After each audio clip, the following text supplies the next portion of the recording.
Hello, everyone. I'm going to assume that right now you can see me, but I don't have OBS front and center, so I don't know if it's true. It is true. Hey, hi, everybody. Hello. I am Trooper SJP, and this is the Academic Foxhole. And welcome in. How are you doing? I hope you're doing well.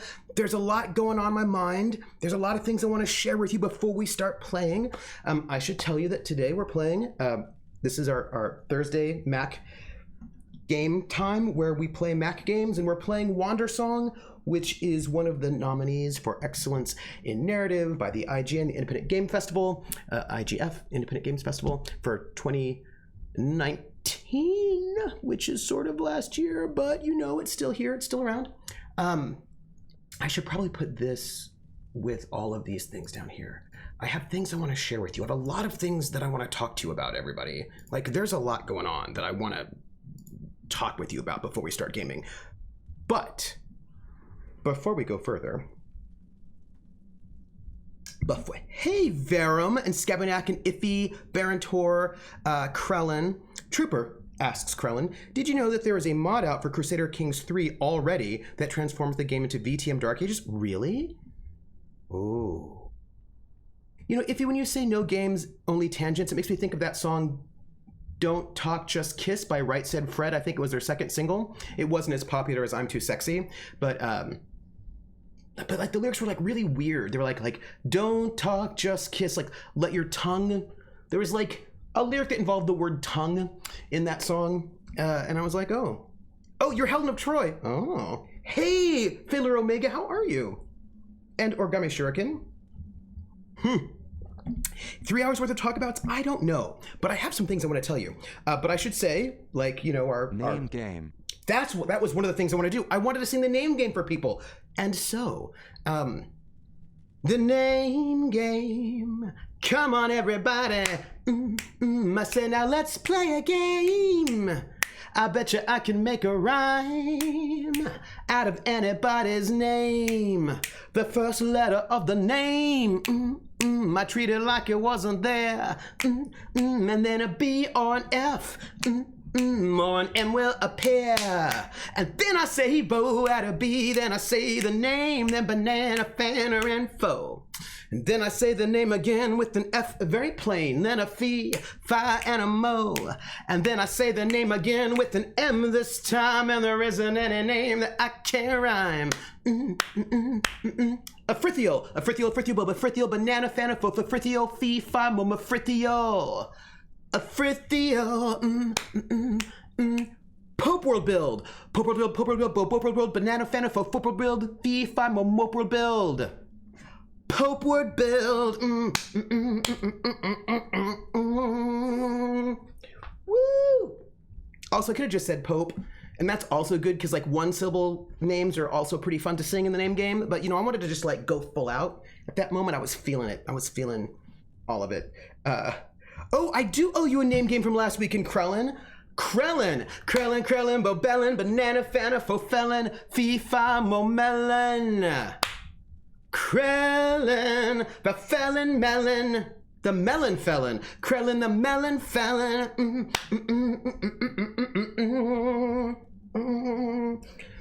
I am just, look, so here's the thing. I just want you, I'm doing, how am I, what is it? Oh, Fiddler Omega, I'm glad you're not doing bad. I'm doing well.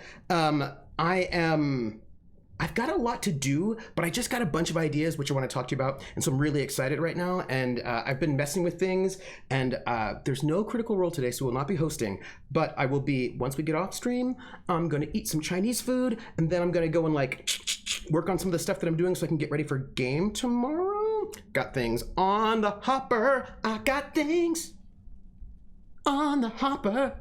I've got so many things. This is what I'm going to tell you. Helen of Troy starts off ruling Sardinia? That's weird. Hey, Dine D&D. Barantor, this is a comfy shirt. I realized I didn't have a lot of long sleeve shirts that were not like dress shirts, button down shirts of some sort. And so I was like, let me get some of these because it'll get cold here in Ithaca. And I'm glad that I have it. So elves love melon. That's true. So here's the thing.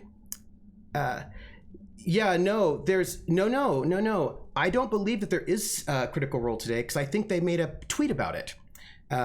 Yeah, there's no critical role today because they need an extra week. I think somebody is like, they said that nobody's like having a problem or anything. It's just that like adults sometimes need, I don't know what it is, but I imagine it's some kind of adulting thing. You also have leaves changing this time of year, right? Do you go out on walks? You know, Iffy, I don't leave my apartment unless I'm going to get my weekly COVID test. Yeah, I maybe should go on walks because that might be good, like just to take a walk, let my brain simmer. And so I'm going to incorporate that into my daily routine as like a walk, and also going to bed before in the morning. But so there, you know, but like, you know, let's see. There is this thing. Okay. So we need some trooper fall selfies. Yeah, I think it is a nice place for walks. I think it is. Well, you say that, Iffy, but also there are a lot of parts of this place that don't have sidewalks, so it's not necessarily super pedestrian friendly. I mean, like, I suppose if you take a car and go into the woods, then you can walk around the woods and it'd be great and hang around the gorges. But there are like large chunks of the place where because I was walking down to the post office, which was like a half hour, 40-minute walk. And to get from where I live to the post office, I was like, ooh, no sidewalks here, no sidewalks here. Crossing a freeway, interesting. So this is not the most pedestrian-friendly space, unless you're, I suppose, right where the campus is. So iffy, but it is beautiful. It's beautiful. That's all. Let's see. Hello, Ithaca. Before what in the morning? Ice Bunny. I don't what? I don't even know what you're, what? I don't, what? Oh, there it is. I'm guessing some VO stuff happened either for a game or an animated series, maybe. But it's not like there are a lot of cars, are there? People drive in this area. It's a pretty car space, but it's not like a huge town. You know what I mean? Like it's a small town. Small town. John Cougar Mellencamp.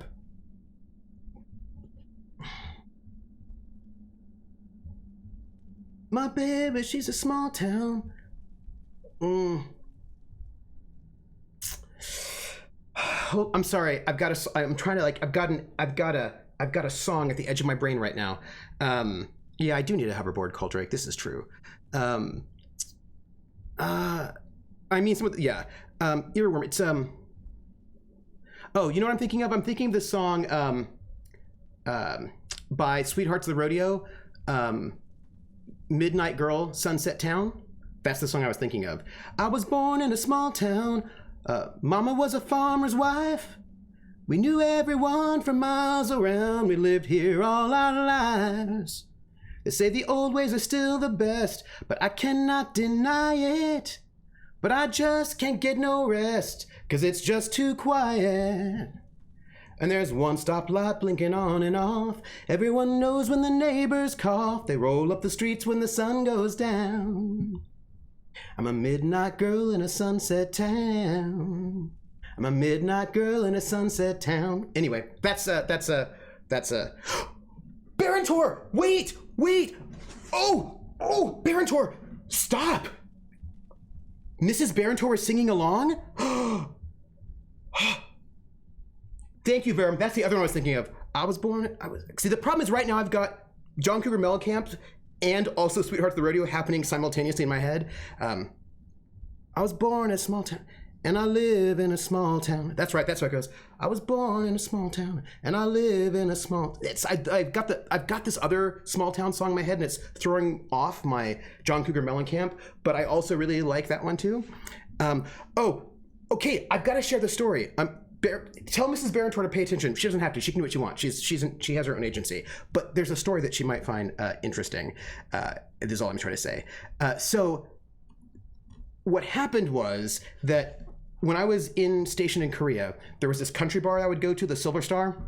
And there was a group of people who were the Silver Star Outlaws. And if you hung out in the country bar enough, you could get your Silver Star Outlaw. You'd be inducted into the Silver Star Outlaws. And I was also inducted. It was fine. You get a hat. Anyway, the DJ at this club, this was like 1991, right, in South Korea, was like really awesome. He was this cool Korean guy that like knew his country music like nobody's business. And that song was one of the songs he would play a lot, and that is a great song to dance to. Like that is a great song to two-step to. I will two-step to that song anytime. And I remember just loving that song so much. And then I left Korea, but the thing is, I never knew the name of the song. And so I left Korea, and I was stationed in Germany. I was like, what is the name of that song? And I didn't know it. I didn't know the name of the song, and I kind of lost the song in my ear. Like I lost it.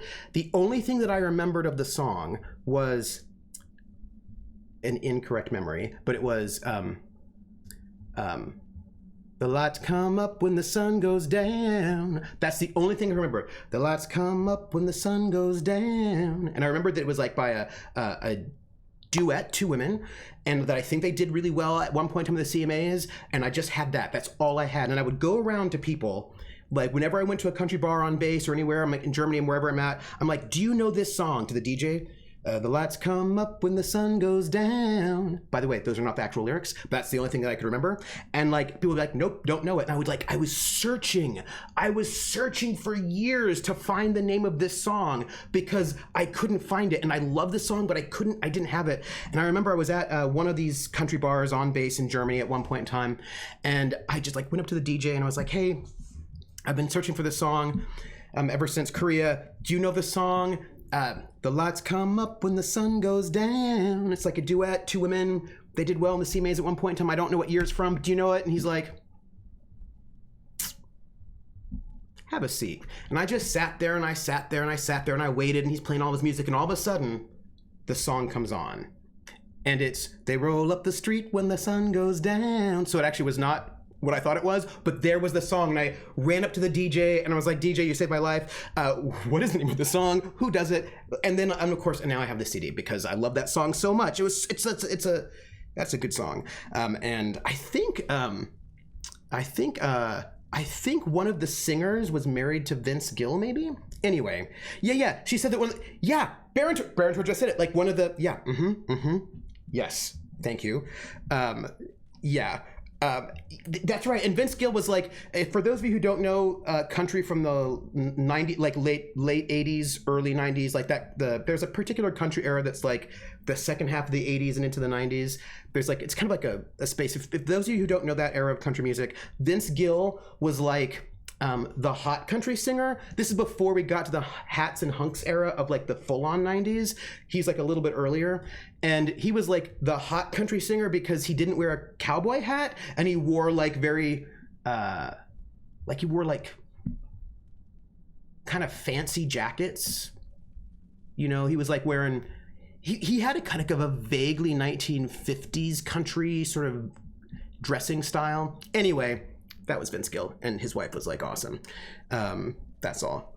Thank you, Cole Drake. I was born in a small town, and I live in a small town, and my baby's in a small town, and that's good enough for me. I was born in a small town, and I'll die in a small town. There's like, I need to get the other part, and it's like, yeah. Anyway, that's also like, I also really like John Cougar Mellencamp, so there's also that. Is that like how you eat the big steak? Yes. It was also the pre-internet days. It was really, really hard to find the songs I wanted because I just had to like ask DJs. Coldrick says, reminds me of that one song when my buddies dragged me to a strip bar, Bad to the Bone. Oh, yeah. Mm-hmm. Is it When the Lights Go Down by Matt Simons? It was the, you know, Midnight Girl, Sunset Town. Sweethearts of Rodeo, country lyrics by Don Schlitz, debuted for 86 country. Yeah, right. It's like it did really well, and you know. Were you not in Germany when Helge Schneider was a thing? I was in Germany when the Kelly family was a thing, and also Tic-Tac-Toe. Finding songs pre-internet was super hard. DJs have been, oh my gosh, DJs were so important. Wife, Vince Gill's current wife is Amy Grant. Oh yeah, that's right. Yeah. 90s sweetheart Amy Grant. Also wife, that's what's good about country radio. They actually tell you the song. Yes. So, oh, thank you. Oh. Mm-hmm. I live in, and I can breathe in a small town. Probably die in a small town. That's probably where they'll bury me. All my friends are from small town. My parents in the same spot. My job's a small town. Pride's a little opportunity. Oh, this is, what's interesting about this song? Hey, a little bit of music theory for you all. A little bit of music analysis for you, in case you're wondering. Somebody's watching me. I always feel that somebody's watching me, and I have no privacy. Whoa, I always feel that somebody's watching me. Tell me, is it just a dream? Ba-da-da-ba-bow. Welcome in, Pro DM Joey. Welcome in. Hank, thank you for the follow. Hang out with us. We're going to play Wandersong today, but we're doing a little bit of like our pre-show chat. The question was I looking at the rhyme scheme. So here's what's interesting about Small Town. Because as you remember, if you were just watching the stream for the last 5 minutes, I was like trying to work through the song, trying to like get it. I was like, my baby, I live in a small town, and my baby in a small town. And like what I was doing, what you didn't know because you were not in my mind, I was like, let me get to the chorus. If I get to the chorus, I'll be able to like hook into the song. Like I was like, because I was like, you're basically singing you the verses, and I was like, I just need to remember how the chorus goes in this song, because once I get to the chorus, I'm really gonna like hook into the song, and it'll really like solidify. You didn't. What you saw me is me like trying to like singing through the song, parts of the song that I can remember, trying to get to the chorus so I can remember like the song, because like that's what the chorus is. The chorus like really is the hook. It's that solidifies the song in your mind. It's usually the title of the song, so you can go and like remember it when you're going to buy it in the store. And I was like, oh wait, how's the chorus go? And the thing is, there is no chorus in this song. I was just looking at the lyrics because Coldrake shared them. Does he do that every time someone follows? I do. If you follow, I sing you Somebody's Watching Me, because it's brilliant. If you subscribe, I sing the name game. If I get tips or bits, then I sing We're in the Money in Pig Latin. Because really, what are we about here? We're about finding excuses to sing songs. This is what it is. Name game. Oh, the name game. Come on, everybody. I said, now let's play a game. I bet you I can make a rhyme out of anybody's name. The first letter of the name, I treat it like it wasn't there. And then a B or an F, or an M will appear. And then I say bo at a B, then I say the name, then banana, fanner, and foe.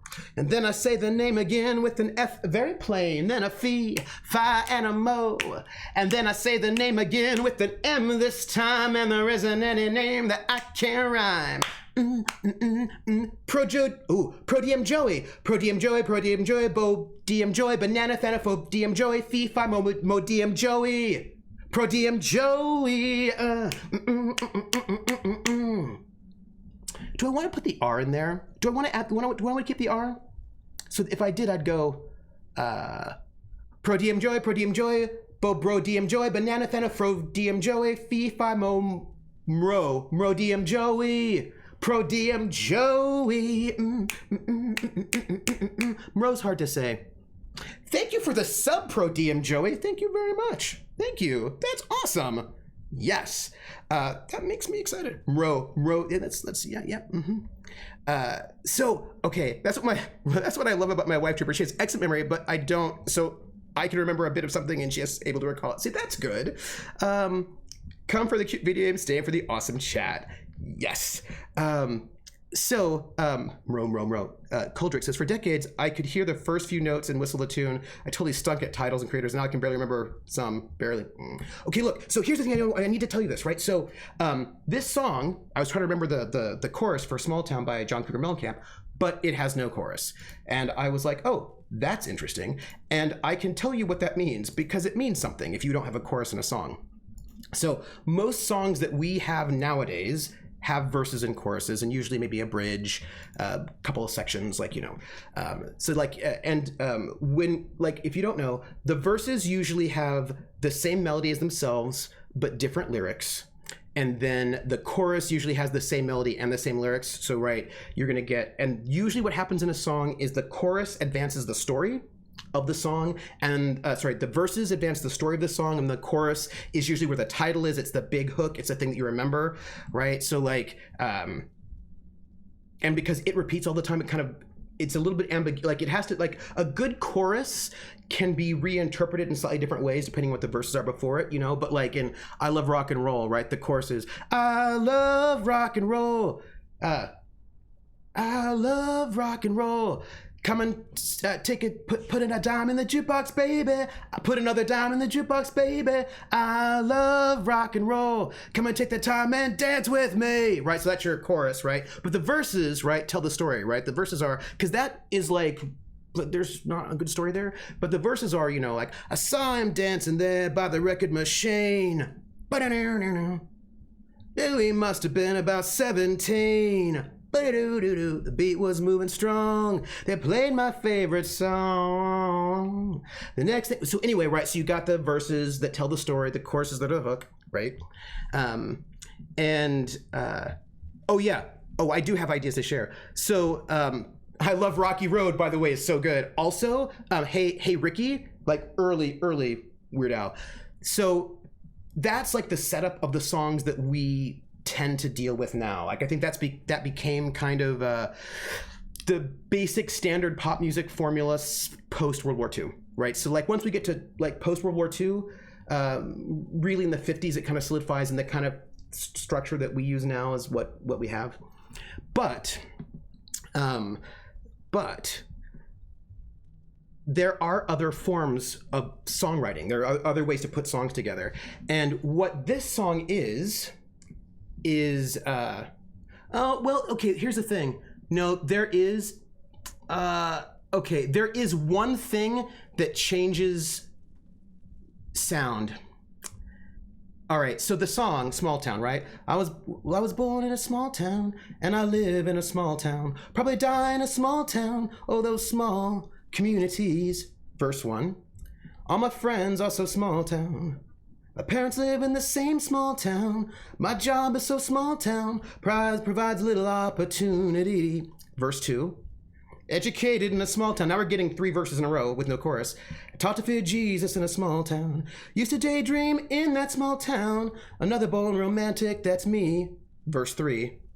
But I've seen it all in a small town. Had myself a ball in a small town.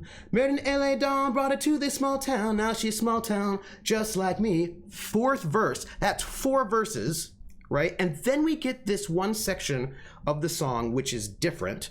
And that section is, no, I cannot forget where it is I come from. Cannot forget the people who love me. Yeah, I can be myself here in this small town. And people just let me be what I want to be. And then, I got nothing against the big town. Still hayseed enough to say, look who's in the big town. But my bed's in a small town, oh, that's good enough for me. That's verse 5. I was born in a small town, and I can breathe in a small town. Gonna die in a small town, that's probably where they'll bury me. So that's like what? 1, 2, 3, 4, 5. That's 6 verses in this song. And then you had that weird little middle section, which has a different melody.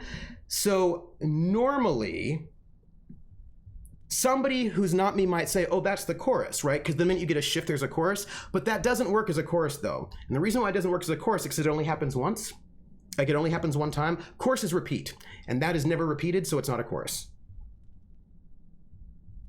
So what I would say is, that's just a bridge, right? Because a bridge is just like a section that brings you from one section to another section. So I would say you get 4 verses, a bridge to give you some kind of contrast, and then 2 more verses is what I would say. Yeah, Verim's like, it's the bridge. They're in 4 courses. So, but choruses keep the same lyrics, right? So here's what I'm saying. So here's what I tell you. So what is the purpose of what kind of songs are basically only verses? What songs do you get that are just basically verse? Folk songs. You tell that non-trooper what it is. That non-trooper. So basically, folk songs are songs that basically, folk songs and blues, right? So like basically these old folk traditions that are not dance songs. Dance songs usually have 2 sections, but like ballads, right? Folk ballads and blues ballads, right? Just have only verses. So John Cougar Mellencamp is writing this song, Work With Me, which is about being in a small town and about like being simple and being close to the earth, and he's playing with the guitar. And he wants you to read this song as being really authentic, really real, not fancy, you know, not like, because the whole song about like being in a small town, right? So it's like, not like, you don't want to be in the LA, you don't want to be all that, like you want to be like salt of the earth. So if you're going to make a song that you want the listener to feel as if it's a real salt of the earth, not fancy, authentic sort of song, you put it in strophic. That's what you make it a strophic song. So you make it basically only verses. And so by making it only verses, it then sounds a lot more like a folk ballad, which makes you think that it's more real, because it's not. Nothing is more real than anything else, but like that's the imagination. So deliberately, like deliberate choice, not putting in choruses, because choruses make you think, people are like, chorus, that's so commercial, right? So it makes it sound like it's not commercial. This is a commercial song, it was on MTV, don't worry about it. But like it doesn't feel that way because it doesn't have the chorus with the big, you know, thing in there in your face. But it was also on MTV and there was a music video for it, and you couldn't just like have no contrast at all. So he puts in a little bit of a bridge so that the song doesn't sort of read boring to modern ears, but he doesn't put in a chorus so it doesn't feel like glitzy. So that's what that song is doing ideologically. There you go. And I've watched it commit. Yeah, British ballads in a folk style. Yeah. And now I mind spinning Kermit with his song "The Rainbow Connection." If it's folk, it can be pop, right? Except that, of course, like folk music, super pop music. But what Baron Tor is saying is like the ideology, right? Yeah. Hey, Artie Snack, everything's going really well. Welcome in. So there you go. That's a little bit of like quick digression into just a little bit of music ideology there, right? So this song is clearly doing work, small town, and of course, like it makes sense, right? Of course, this is how that song is going to go. It's going to go that way because he wants it to feel like that kind of thing. So. Oh, and this is also, we're talking about the song Small Town by John Cougar Mellencamp. And it's also interesting because John Cougar Mellencamp had started off as kind of like a rocker, like you might associate with like Bruce Springsteen in some ways. But in this phase of his life, he had just done like Farm Aid, and he was like, he dropped, like he was like moving away from John Cougar to like John Mellencamp, wanting to sort of like rebrand himself as kind of like a sort of a singer-songwriter who was less rock and a bit more like Heartland. I think they were calling it Heartland rock was what they were calling it at the time. So there's clearly like stuff going on there. Music, small town, country, trooper two-stepping and dodging halfway. I love a good two-step is what I'm trying to tell you. JCC still does work perform. Yeah, I think so. Yeah. Pro DM Joey, I had no idea this is what I was doing with the rest of my evening. Holy hell, this info dump is insane. Yeah, you have to watch out. I will info dump on you real hardcore. It'll happen. But like that's it's interesting. And so like I always find it really fascinating to see when people will pull out ballads, like strophic ballads, because that is not how our music is sort of produced nowadays. Like that's not just lyrically what we tend to do. So when people bring out like a really good verse song, I'm like, ooh, something's happening right here. So I always like pay attention to see if something's going on. You know, that's very exciting. Phrasing, are we not doing phrasing more? But yeah, I'm here. You know, we could do phrasing, but Pro DM Joey, I need to tell you what happened in the RPG that I was GMing last week, and I'm just going to tell you, and people don't believe me, but it's totally true. It's about phrasing. So the secret agents, right? They're meeting up. They're told that they need to go and assassinate somebody. Oh, mission. And they ask the NPC who's giving them the mission, which might be sketchy, who knows? They ask her, where can we find the person we're supposed to kill? And I say, as a GM, because I'm improvising, I'm improvising a name, and she says, oh, you can find him in a bar that's like, you know, on across town, and they're like, what's the name of the bar? And I was like, name of bar.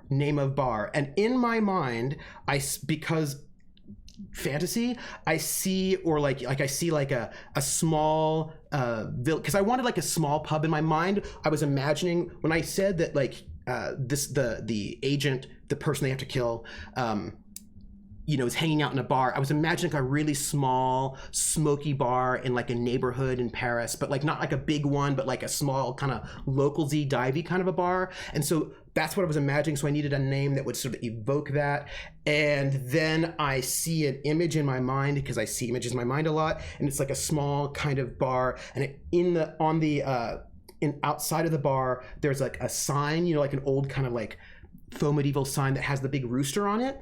And so then I say in character, when I'm seeing this, oh yes, the name of the bar is the Cock and I need to finish the phrase.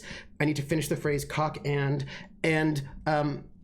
what I meant to say was bull, right? Cock and bull is like a tavern name. It's a tavern name. But the image I had in my mind only had the rooster on it, so I couldn't access what the other word was, but I was speaking, and so I had to finish the phrase, and like I'm doing this all in real time, and so my mind is like going a mile a minute trying to finish this phrase while I'm on stream and just trying to like not pause and just like be fluid with it. So it's like, yes, it's the cock and ball, and that was it then. And like in my mind, I was actually thinking like a ball. Do you know what I mean? Like a that you would throw, or maybe be like a soccer ball or like maybe a billiards ball. I was like thinking like like a cock and a ball. But I said out loud cock and ball, and I'm gonna just tell you, the players they all had a lovely time with that. And like the minute it came out of my mouth, I knew what I said. Like I was like, oh, there's a double entendre right there. It's not even really a double entendre. It's just kind of like a single entendre. It's just like right there in your face. But I really, really didn't mean it as I was going through my thought process. It only happened when it came out of my mouth. I was like, oh, and there we go. Like that's it. There we go. There you go. Yeah, that was the name did stick.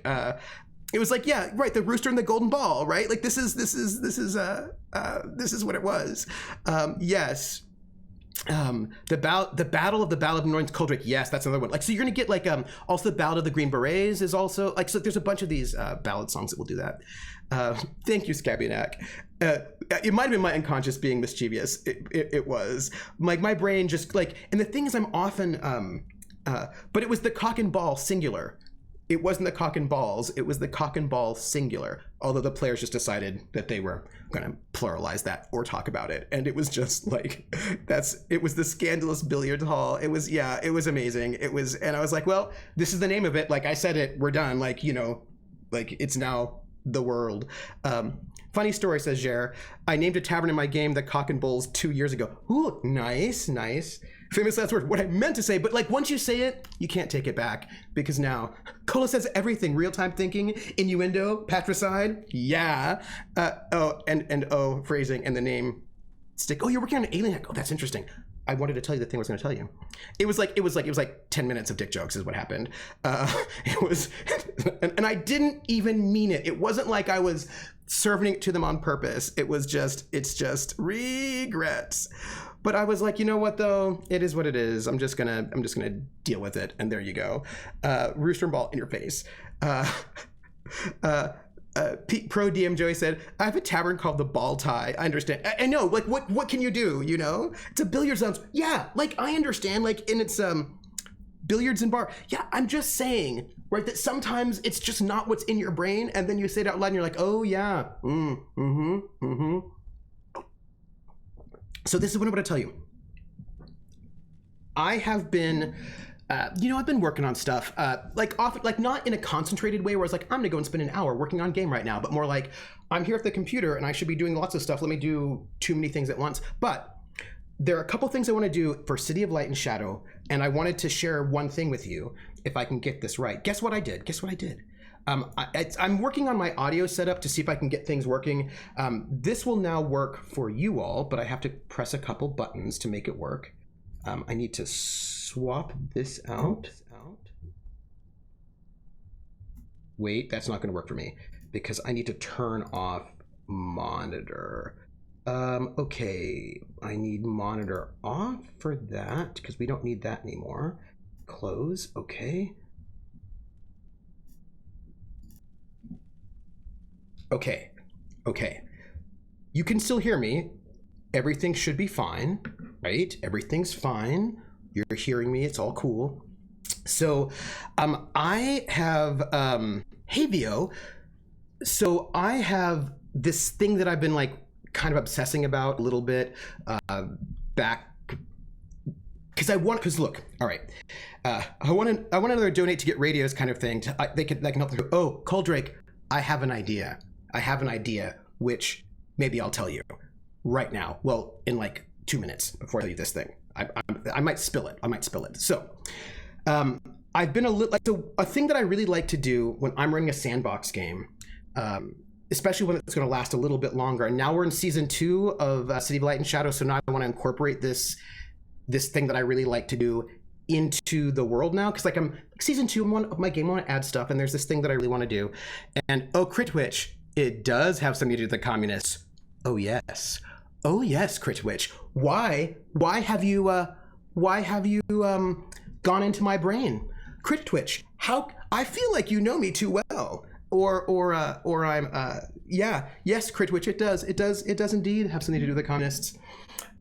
And I'm very excited. So one of the things I would do in games that are kind of like I did with my Cyberpunk game, I did it with a couple other games. I will see you around, Fiddler. I really like to have because when I'm doing a sandbox, one of the things that's really important to me is that the players impact the world and the world impacts the players, and I want the players to know the way that they impact the world, and I really want the players to be able to impact the world on like deep levels, not just surface levels, like not just the obvious level, like, oh, you saved that person and now they're so happy to see you, you know what I mean? Like, but I like really like a good like long-term and subtle kinds of living world, totally. Like, but like I want it to be like subtle and long term. Like I want it to be profound in these ways where it's not just like the really obvious, but like the second step. And Origami says, in my Tal'Dorei game, the party found an item that referenced the Drow city of Rune Shack, and started a running joke that they were looking for a little shed with magic runes on it. So eventually, Rune Shack, I had them run into my Goblin Bard NPC, and when he cast his tiny hut spell, it appeared as a shack with runes on it. I feel like it would be a love shack. Did it have a tin roof? Was it rusted? I'm making a zombie game with its system, aliens, mainly because it does everything I need it to. Ooh, nice. Mainly inspired by things like Left 4 Dead, 28 Days Later, Dead Rising, avoiding things like maybe humans were the real monsters. I hate that trope, mainly because it's garbage. It's been done since Night of the Living Dead in 1978. Hey, do new things, right? Yes. So yeah, like the butterfly effect, where one player condition can ripple out, right? I love that. I love that, and I love the ways in which like I like to sort of think on different levels in the sense of like they're working on the streets, but like they're going to be doing things that might impact larger sort of levels. And so I thought to myself, how am I going to do this? And what I normally do is do some kind of a newspaper. Like I'll do like a newspaper and like give them newspaper clippings and all that. And so I got a website that would allow me to make newspaper articles and make it look like it's from a newspaper, and that's kind of cool. But I realized that with this game, with City of Light and Shadow, I think what I really need is to do it as the radio, right? So like do it as radio things, because like I told them, I was like, hey, you know, they're radio broadcast. You can get your news and you can get intelligence from the radio. So I was like, okay, I think I want to see if I can do some radio stuff, and like so that like they, you know, if they hop into like, because also we do in the mid break of City of Light and Shadow, we actually play radio audio, like actual period radio stuff from the time period. And so I thought it'd be like, it's kind of the thematic it goes through. So I wanted to do like a radio thing, and I was like, okay, I want to do a radio thing, and I want it to be like, I want it to like, this would be really cool. So I've been working a little bit earlier today on this. If this works, I think it should. London calling, London calling. This is the French speaking to the French. And first, some personal messages. The mustache has been trimmed. The mustache has been trimmed. Auntie Jane will be arriving on Wednesday. Auntie Jane will be arriving on Wednesday. The butcher will no longer go to the store. The butcher will no longer go to the store. And now, the news. So, that has been what I've been working on. That's what I've been working on. I've been working on that. One of the things. Not the stash. No! Yes. Yes. So, that's one of the things I've been working on, so that if the players decide they want to listen to the radio, then I can bust out my radio voice, so like my broadcast radio voice, and I'm also, I need to do a little bit of audio editing. There's some stuff I need to sort of pull out that I'm really excited about as well. VO says, I love it in RPGs when players can track the current state of the world to the decisions they made. And that's what I love too. And I want them to like get that agency. And many of our players are the butterflies, which we hit the hurricanes in the, oh yeah. Yes. Pro DM Joey says, I have 3 games happening in Exandria. Ooh, cool. And their interactions have been causing some to track down different games. Someone didn't remove a magic circle that opened the planes of shadow, and it made a quest for a different group to fix it. Living Worlds. Oh, Pro DM Joey, I love that. Okay. I love what you're saying. I was really lucky to be in a group that was 1 GM, and she was running like 5 groups. It was a Call of Cthulhu game that has been running for 40 years. I have not been playing it 40 years. I'm not currently playing it because she only plays in person, but she started in it's a little bit less than 40 years. Like she started in like the early 80s, and I played in the late 80s and then again in the 90s, but it's like 40 years, like 30 players, 5 different groups, and like everybody's like signs up. So she's like running Saturday and Sunday. Every Saturday and Sunday she takes 1 day off a month. And then but we're all in the same world and we're all connected. And so the things that like one group does impacts another group. Different players can swap from one group to the other. Like my character was originally a junior G-Men. The Hollywood group. I was originally the Hollywood group, then I switched over to the Islander group. We had names for our groups. But anyway, I love that. Like I think that's the coolest thing. Love it. Yes. So like played crystal radio sets, yeah.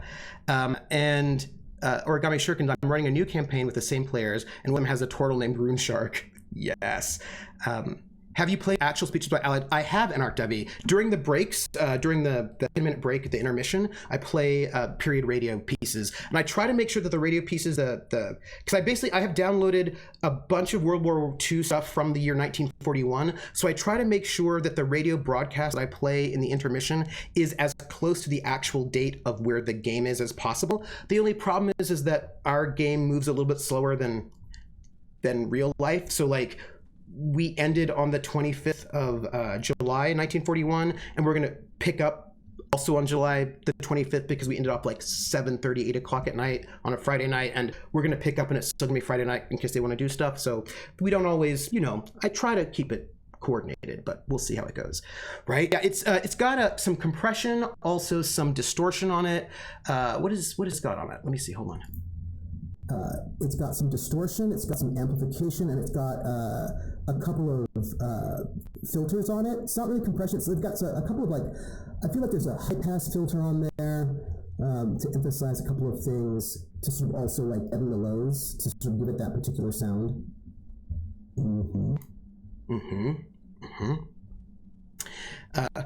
A little tip, go a little higher with your voice when you use that mod. You can get, oh yeah, okay.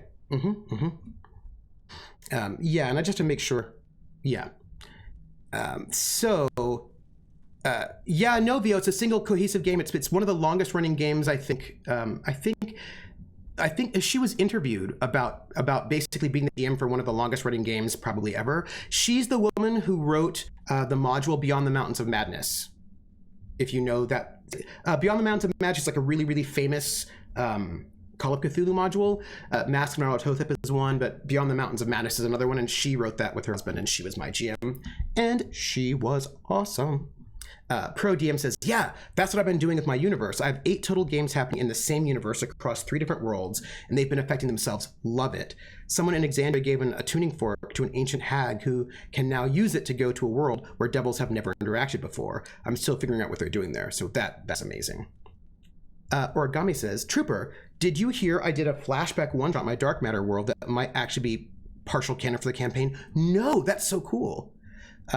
I feel like I feel like you should be able to hear me now, right? Yes. I feel like I should be in my normal voice right now. So this is, there's a history prof in Canada who has nearly 40 years. That's awesome. This is the normal voice. So it's this is the program is Vauxhall. Vauxhall Plus by NCH Software. NCH Software does Mac compatible programs, which is I end up using them a lot because a lot of stuff is not Mac compatible that is also not super cheap. So I use them. I've got their Vauxhall, which is their voice modulator. I use this actually for when I'm guesting in on Origami Shuriken's Dark Matter campaign. I use their Switch, which is changes audio file formats, and then Prism, which changes video file formats. I often use that to sort of just pull out audio from a video file, so I can do editing on it. And I have a couple other things that I also use. Yes. Yes. So, Young at Heart says, I'm impressed with the historical accuracy that you have in your Friday Night RP. Thank you. Kudos to you and your players. I also really enjoyed Pumpkinberry's guest appearance. So good, right? So good. And I've just been like looking at newspapers from basically the week of the game, so I can throw in some good stuff in the radio broadcasts. So I'm really excited about that. Really excited about that. So I was able to get that in. So I've got my radio voice, so I can do like short little radio things if they listen to the radio. I don't know if they will, but if they do, I got it. There's another thing that I want to do as a maybe, and this will be a little bit more difficult, I think, and we will see how it goes. I need to go and do a little bit of different stuff with my audio setup. Oh, PB is amazing. PB is just amazing. She's just brilliant. And basically, I don't know if it will happen. I don't know if it will happen. I don't know because, as you know, I'm just the GM. I don't control the game. Players do what they're going to do. But I've been practicing my French. I do not speak French at all. For a thing that could happen. If it happens, I don't know if it will happen. But if it does happen, I need to find a way to route audio into Zoom so that, not my mic audio, but like other audio stuff into Zoom so that you'll be able to hear what's going on, no problem, because I can just port my computer sound goes right into OBS and then you all can hear it, no problem. It's just that I want to make sure that the players what I'm going to do and they can't hear what's happening on OBS. So I might be able to sort of add it to Roll20 and play it that way, but I want to see if I can actually just route sound into Zoom for my computer. There's like a program that I think might be able to do it, Loopback, and if so, then I think it'll make everything perfect because there's a possibility. Plus game chats, yeah. Oh, I love the game chat's so good. I haven't seen a lot of PB stuff. Oh yeah, PB's great. PB's amazing. I think there's a way to go Zoom to OBS. So you want to project your audio to Zoom from OBS.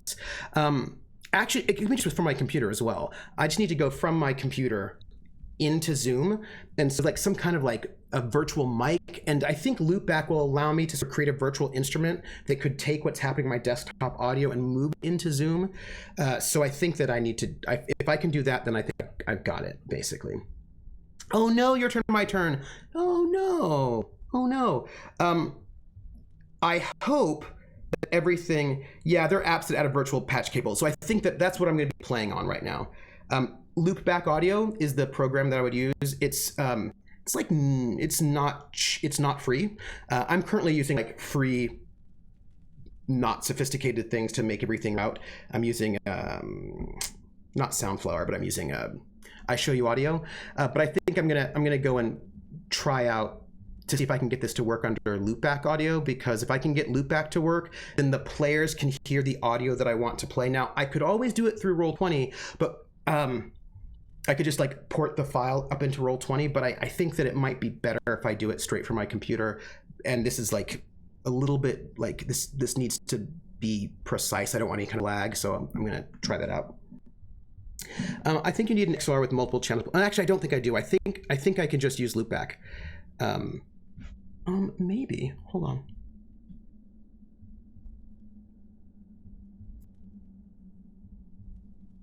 I'm back. I just switched. I only need Vauxhall for the radio. I'm gonna quit out of that. So there, we're back, all good. And I just have to. Oh, I need to make a button for that. I think is what I think I need to do. if I can make a button for it, that's what I'm going to do. I'm going to make a button for it. If I make a button for it, make it into I'll use my Stream Deck so that I can just press one button and swap from my regular mic to the Vauxhall, in between, and then I think it'll be good. I think we'll be good once I do that. Yeah. Yes. Yeah, the thing is I'm using some open source stuff right now, but it's janky. And like some of the best audio stuff is just not cheap. Yeah. So, right. Yeah, I just swapped it off. Yeah, Vauxhall was making audio issues yeah, that's what it is. When I was not using it, Vauxhall was making so I'm just gonna make a button. It'll be gorgeous. It'll be great. So your turn, my turn. VB Cable has a Mac version. Oh, does it really?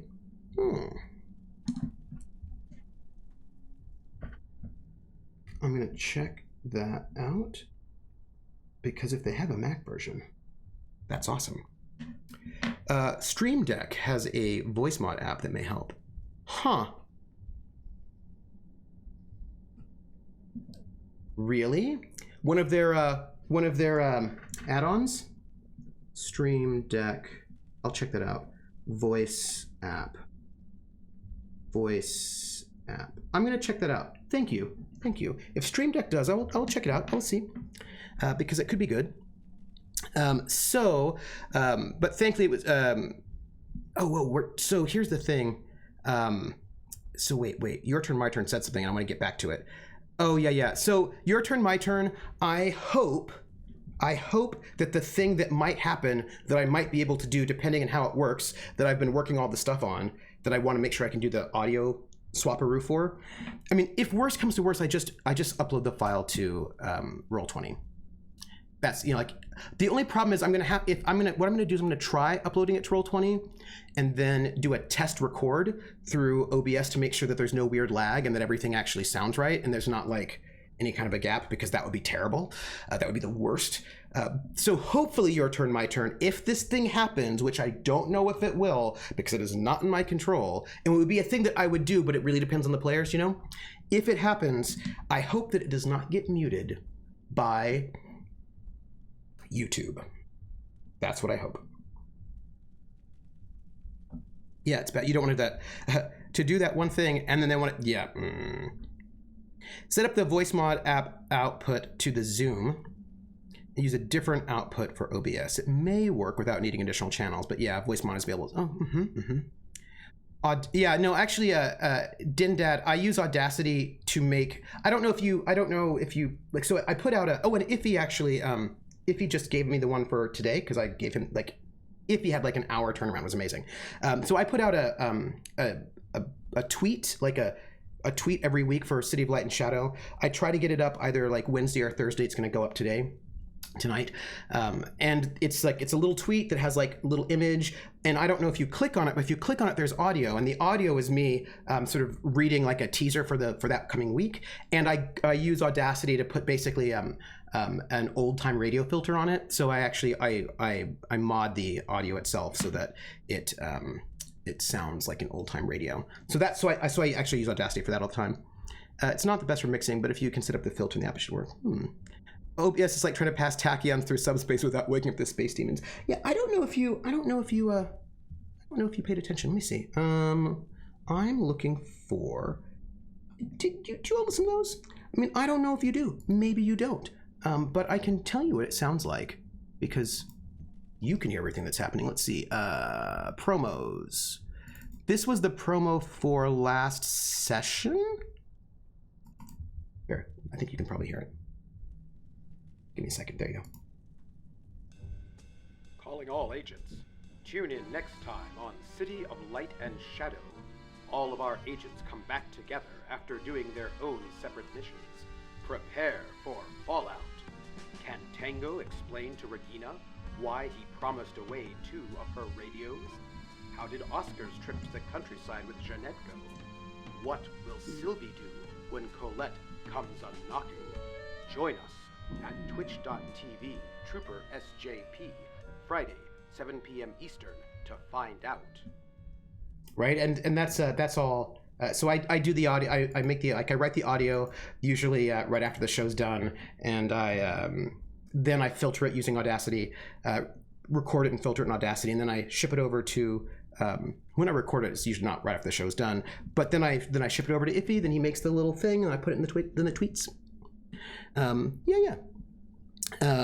Yeah. So need a cardboard Dixie cup to make it sound like yes. So I've been doing this sort of kind of radio thing for the previews.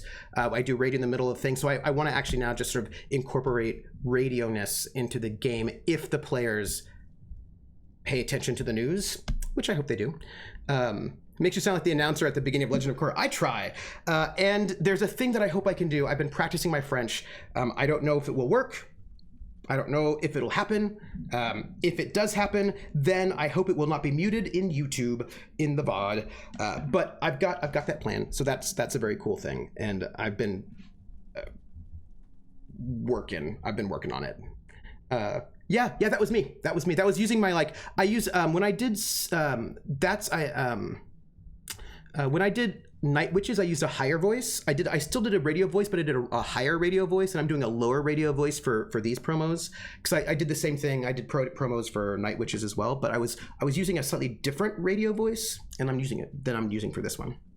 Yeah, so I'm just trying to mix it up. Yeah, I'm trying to work it out. I'm trying to get a character. Django Reinhardt, Hot Club of France is very on theme in public domain right now. It's not public domain. Din D&D, it's real irritating. Can I tell you how irritating it is? Can I tell you how irritating it is? Let me tell you how irritating it is. This irritating. It's this irritating. It's real irritating. And here's what's up. The songs themselves may be in the public domain now.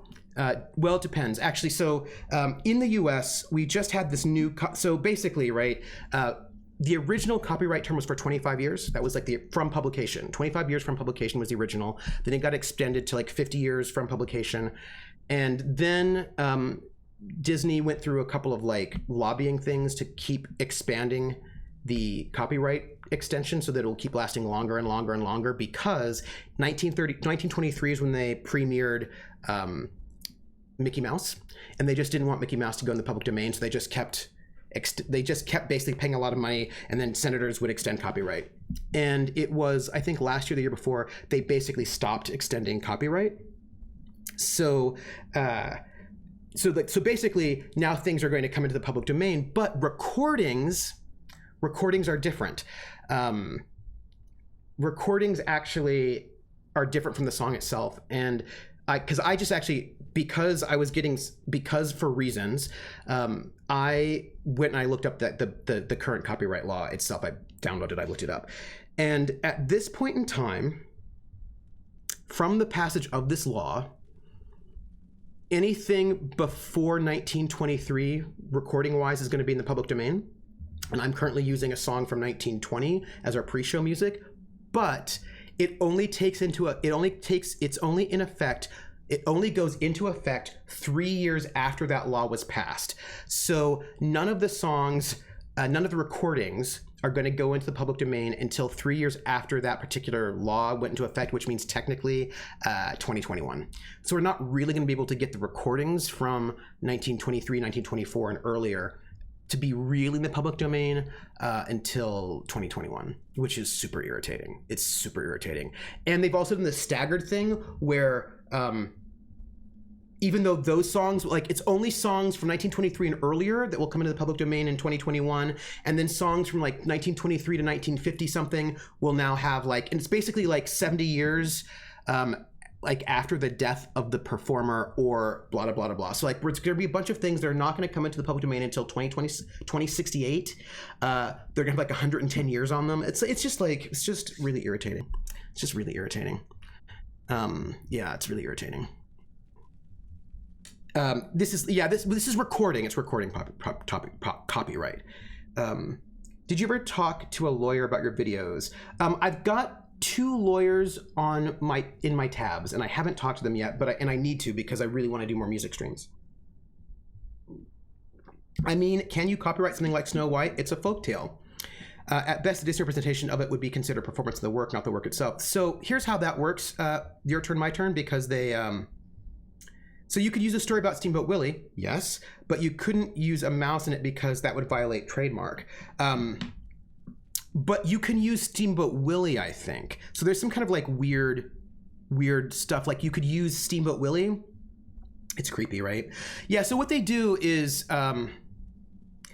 your turn, my turn, is that Snow White is in the public domain, which is why they used it. But then when they make the movie of it, they add little things to it that are not in the original story, which then makes their version now copyrightable to them only. So you could do a version of Cinderella, but you couldn't, like there are a bunch of things that are in the Disney version of Cinderella that are theirs only, so that you couldn't use it. They waited until Alice in Wonderland went to the public domain, and then they made their version of it. And they just they'll make these little tweaks so that basically they own it, right? So that's what they could own the derivative work, not the original copy. Yep, iShield is correct. That is correct. So and they do that. They do these things so that then they kind of get, and then they can kind of like, but also they can also sue you, and they have more money than you do. So even if they're not correct, even if they sue you disingenuously and their suit does not have merit, usually that you can't afford to fight them. So you're probably going to settle because you don't have as much money as they do, and you don't have lawyers on retainer. So, I mean, we only have 3 big media companies now anyway, right? Which reminds me, side note, I'll tell you another thing. I have 2 more things to tell you. Side note, remember when the RIAA, the Recording Industry Association of America, was suing everybody for downloads? You know, this is like the Napster era when they were just like, yeah, lawsuit by attrition. Yeah, they were just suing everybody. They're like, you downloaded our music, so you owe us like $500,000 because each one of our songs is worth $500,000. Like, so like basically they'd like these rack up these huge, really scary sort of penalties against people.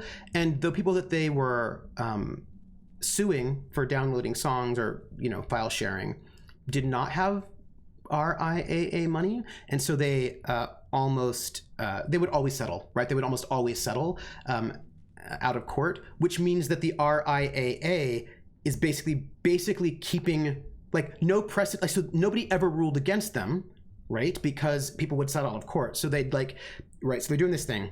I had a friend who got kicked out of college for running a Napster server. Whoa, that's amazing! Oh my gosh. Chromatic says, maybe COVID will kill the big media companies so we can grow new ones. Well, you know, it's happened before. I mean, the big media companies in the 1940s are not the big media companies we have now. You know, so what was really interesting is that they were running around like, you know, suing people all the time, including people like, there was like this grandmother who didn't even know how to use a computer. I don't think she had one, and they sued her, like all sorts of sketchy stuff. But here's what was really interesting. I thought this was interesting. Harvard said to the RIAA, hey, I noticed you're suing college students for file sharing. Why don't you sue some Harvard college students? Why don't you do that? Here's Harvard law. We would really enjoy it if you sued our students. We encourage you to sue our students. And the RIAA was like, no, that's okay. No, that's all right. We're not. And they never did. They never sued Harvard because Harvard Law really wanted to take that case. And all those law professors who are like some of the greatest in the country, they're working for free. You know what I mean? Like, it's like they have a job. They work at Harvard. And like Harvard really wanted the RIAA to sue some of their students because Harvard figured that they could actually win that case. That if their students were sued, Harvard would take the case, and they thought that they could win that case because they thought that the RIAA had very shaky grounds for their court cases. And so RIAA never ever sued them because they didn't actually want to go to court. They wanted always to basically bully people into settling because that's how they did that. Yep. Ma Bell's another one.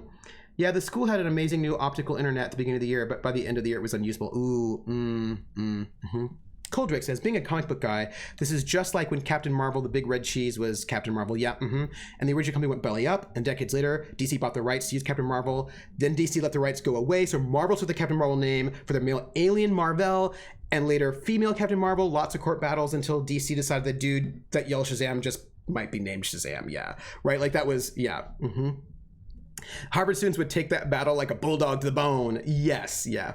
Couldn't Harvard take any of those download suitcase? I think they needed some kind of like a. I don't think they could have. I think that it had to be related to their school or some such way. Krellin says the RIAA was basically claiming that the people they could identify were responsible for all the downloads, which is how they arrived at the fees. Yeah, that's right. They basically, right. Basically, they did this thing where like, well, you did one download, but that's basically the equivalent of like 150,000 downloads, so you owe us $1 million. Like, so they were doing like really like sketchy things. Like it was like the sort of beginning of peer-to-peer. So we're gonna jump in here because it's that time, and I need to tell you about two other things. I'm not telling you what the secret thing is that I really want to do, that I hope I can do, that I need the audio switching for. It's an audio thing. I hope it'll be cool, and I'm like working on it, and I'm practicing, I'm getting ready, and I'm doing all the stuff, but I don't know if it's going to happen because it's not up to me. It's up to the players. But I also can't tell them. I can't tell the players what I want to do because then it won't be organic.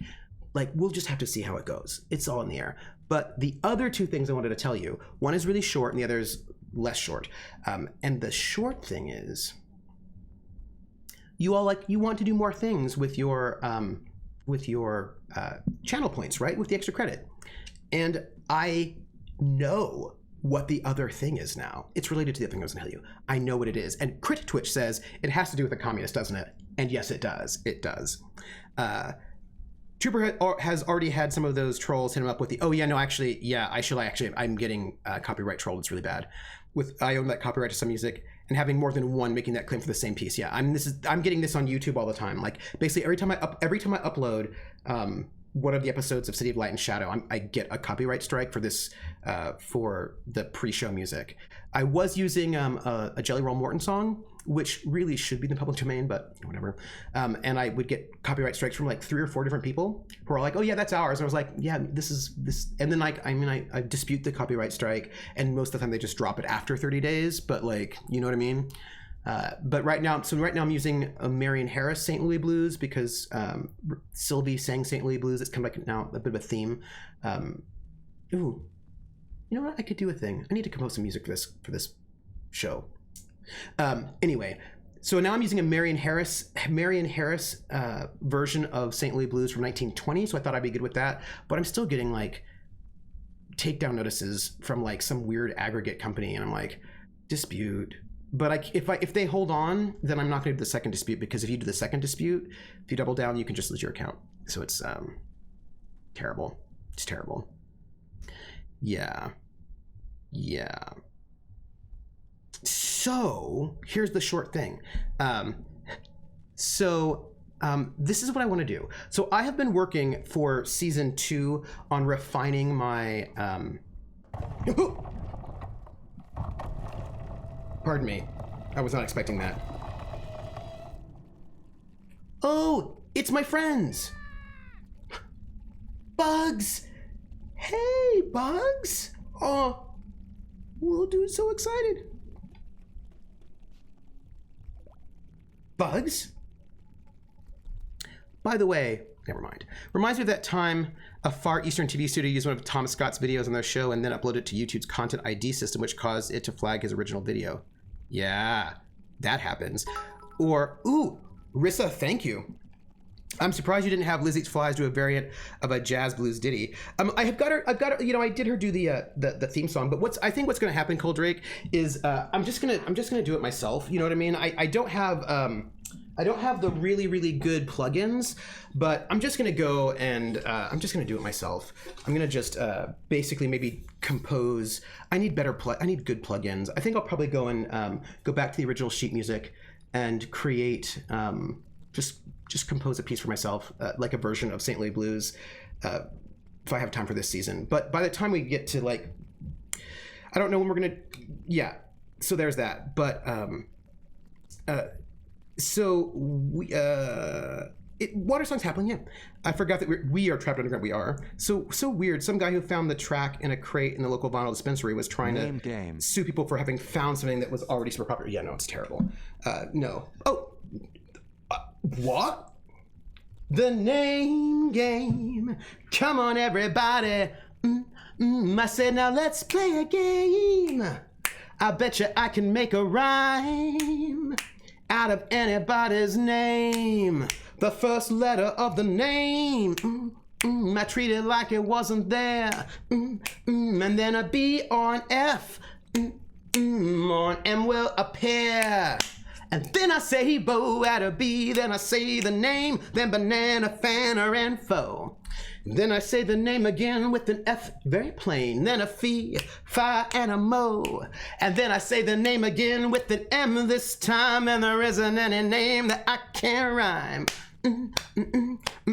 Unimportant hero, unimportant hero, unimportant hero, bo, but important hero, banana, fan, fun, important hero, fee, fi, mo, unimportant hero. Unimportant hero. Thank you for that resub, Unimportant Hero. Thank you so much. Thank you. But also, we just got some bits from Rissa, our awesome mod. Oh, I need to remind myself. We need a secret emote. We need a secret emote. I need to, Rissa, will you remind me in the bunker that I need a secret emote. I need a secret emote because we're gonna need it real bad. Real bad. We're gonna need it real soon. I mean, we're gonna need the secret emote real soon because things are going down and you're gonna find out about it and the players are not gonna find out about it and like we're gonna need it is what I'm gonna say. There's a secret. Jazz was introduced to Paris during World War I when U.S. Army regiments brought African-American soldiers to serve in France, the Hellfighters, with James Reese Europe. Between the wars, jazz remained popular as a symbol of opposition to colonialism, and jazz singers such as Josephine Baker rose to fame. In 1932, guitarist Django Reinhardt set up the Hot Club de France, and 2 years later established a quintet together with violinist Stéphane Grappelli. In 1935, the review Jazz Hot magazine was established with Charles Delaunay as its head. And Josephine Baker was a member of the French Resistance.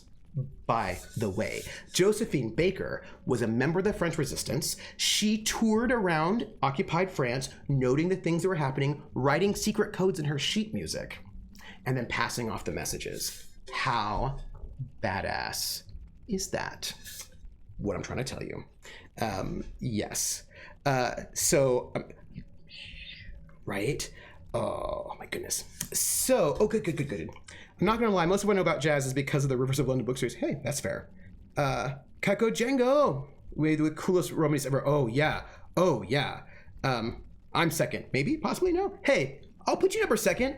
And you know, of course, it was like, oh, the French were like, ooh. The Holocaust in France was a lot of destruction of Romani people. It was actually it was really bad. It was really bad. It's really bad.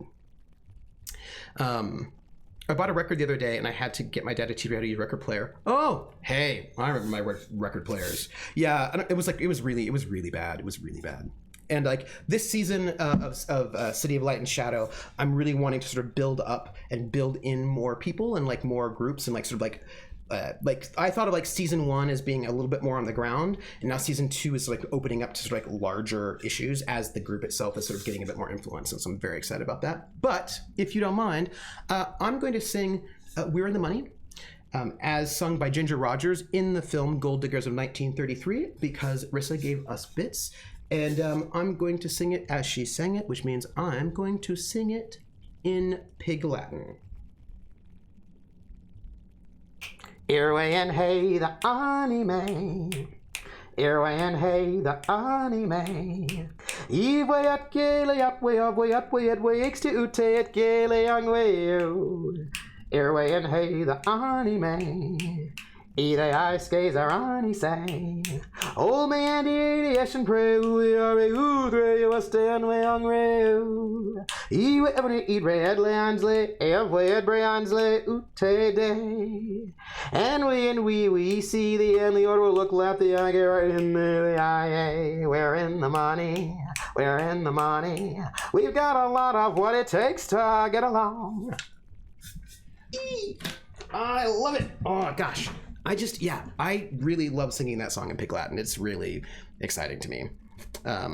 Django was Romani and continued gigging during World War II. He did, and he like a lot of like Edith Piaf, the quintet. A lot of people were playing like consistently all throughout Paris and occupied France. It's a complicated scene.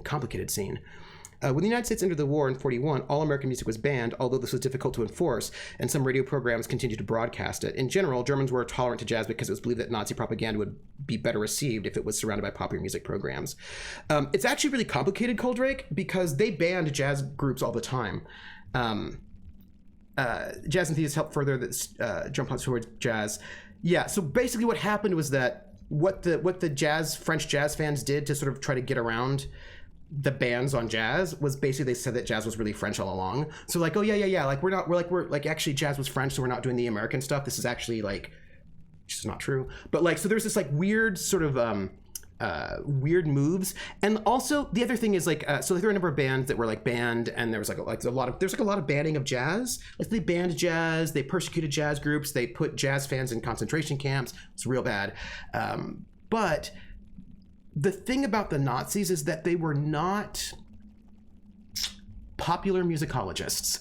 They weren't really good at identifying what was and what wasn't jazz. And so a number of things got slipped through. For example, this is really interesting. I was just, because for one of the projects that I'm working on, like the radio thing, you know, I mentioned that I wanted to do radio stuff. I wanted to add like radio broadcasts. And so what I've been doing last night was like going through propaganda radio broadcast from the 1940s in France. So like basically looking to Radio Paris and Radio Londres to sort of see if I can get recordings to see how they had like their intro and outro and all of that stuff. So I was like basically like looking for a lot of like 40s radio propaganda. And I was listening to one that was from the Vichy Radio Paris, and Josephine Baker was on there. Like they were playing Josephine Baker. So like even though jazz was, and this was like 43, so even though jazz was forbidden and banned, in practice it was really easy to get around that because they were not smart. It was a regular practice to sort of take American jazz and then just like put different labels on it and just give it a French name or a German name, and people are like, oh, because they were not really good at what they were not always hip. You know what I mean? They're not always hip. Very important to consider this history, considering how many VOA may or may not be changing at this particular. Yeah, that's right. Wasn't there also multiple languages that were? Oh, my tab just crashed. Why did my tab crash? I'm going to assume that I'm still streaming though. Why did my tab crash? Oh, and I reload and you put me on the dark mode again, and I don't want the dark mode. Sorry, I hope everything's okay with you all. My tab crashed. Oh, good. Oh, good. I'm back. Zazooz. Yeah, right? Like, so, yeah. Anyway, we still see you as refreshed. There we go. Bugs, Audrey. Bugs are here. Did they move these rocks? Yes, Audrey, bugs move rocks. They're very good, and they can help us escape. So you're saying I have to rely on bugs to get out of here? Well, I'm friends with the bugs, but we don't have to help you too. What? You'd leave me here to die? You have to make a promise, Audrey. You have to promise to be nice. Okay, sure. You have to say it. Say you promise to be nice. Really? Yes. Say it.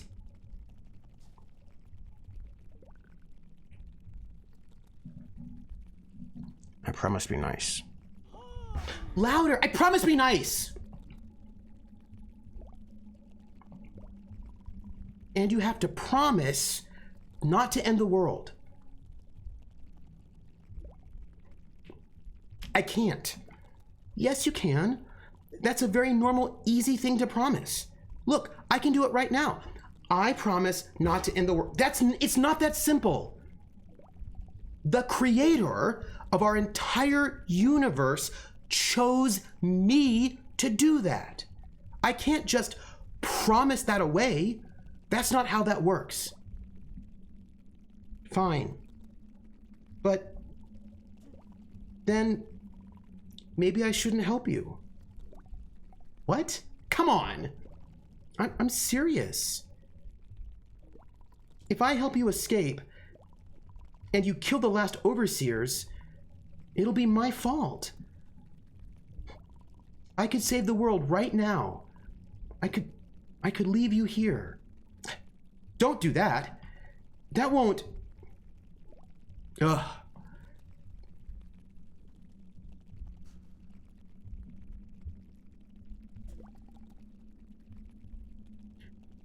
I promise not to end the world. There. Okay? Yeah.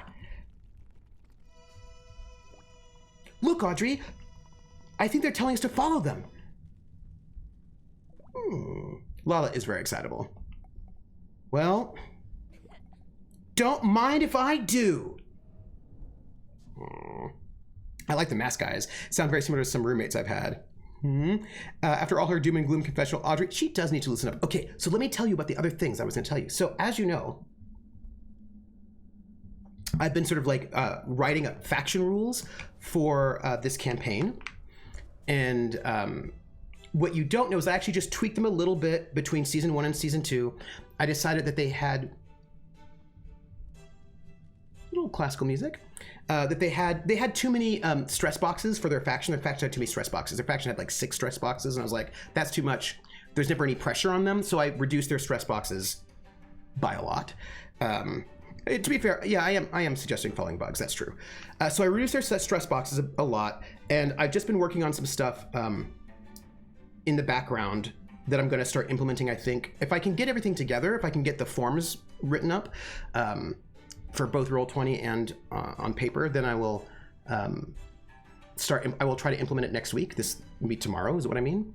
But basically, I was sort of thinking about the Vampyramid, like the conspiracy pyramid over on Night's Black Agents, and so I'm using like the skill pyramid to sort of to do like I've been like thinking about this for a while, but now I have like new ideas about it. So creating this a pyramid. Yeah, increased pressure. Yeah, so I'm creating an organizational chart, right? So the organizational chart for the forces arrayed against them in Paris. I'm also going to make an organizational chart for the Resistance. We're going to get to the extra credit. So right now I've got the organizational chart. It's the organizational chart that I've imagined is actually it's actually smaller than the one in Night's Black Agents, but it works for like the Fate pyramid. So basically it'll be 1, 2, 3, 4, because that's about as high as an organization can go in terms of skills. Is this more of what we were noodling about? Yes, it's more of that. It's more of that. So basically you have one faction that's the level 4 faction, 2 level 3s, 3 level 2s, and 4 level 1s. So it had more impact with less hassle. No, I just want them to have more pressure, actually. I want them to not have as many resources. So basically, I've now decided that faction resources are tied to their level. So if you are a level 1 faction, you have 2 stress boxes. If you're a level 2 faction, which they are, you have 3 stress boxes. Level 3 has a 4, et cetera, et cetera. So like it's now all sort of tied to their level, so that leveling up gives you more resources so you can do more things. So that makes sense. Kenneth Haidt and Robin Laws did a great Night's Black Agents combined with a VTM podcast a few weeks ago. Oh, that sounds fun. That sounds fun. So, but here's the thing. So you have your chart, right? You have your chart. And I've been working out right now, what I've been working on through a lot of research is what that organizational chart looks like for Paris, which is so like number 1, the top is German military command.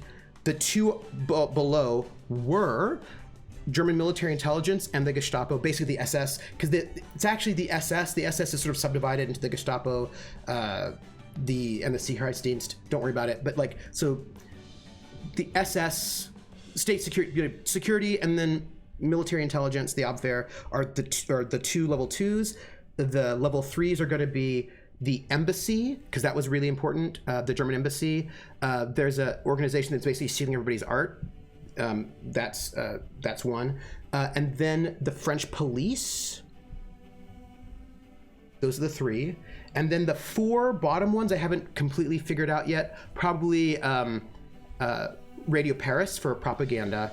Probably the Office for Jewish Questions is going to be another one, and then I need 2 more like smaller level faction groups that are like sort of bottom level, and that's the whole structure that they are dealing with. And each one of those represents a sub-faction. And what happens is that if you take out a sub-faction, if anytime, and this is actually already in the rules that I developed, but anytime a faction is taken out, they basically they have to like drop a skill. This is what happens. Like you have to, like one of your skills have to like, you have to decrease one of your faction skills if you're taken out. And so in the larger structure, what that means is that faction is dropped down a level. So you cannot destroy the German military command of Paris by attacking it directly, but what you can do is you can start targeting the little pieces, the smaller ones, and like basically weaken them. And so it takes a while to sort of like weaken all these groups, and they can always level back up again. But as long as a faction has a negative consequence on them, they can't level up. They have to clear that consequence first. And once they clear the consequence, they can like level back up again. So like basically I can show the players the organizational structure of the forces arrayed against them, and they can see how their actions can impact that, right? And so the Judean People's Front. Oh yes, Gexy, that's a good one. Hey, S.R. Chiari. What is this? The Netherlands Escape Lines, Other Escape Lines, Original Lookter, Emorgo Flatlower Toss Organization Chart. These are the good guys. Coldrake, yeah? These are the good guys you're talking about? I'm talking about the bad guys right now. I'm talking about the bad guys, is what I'm talking about. But I'm going to put these in my tabs because I'm just having tabs all the time. Yeah, the escape lines. Yeah, this is the White Comet line, which they screwed up, by the way.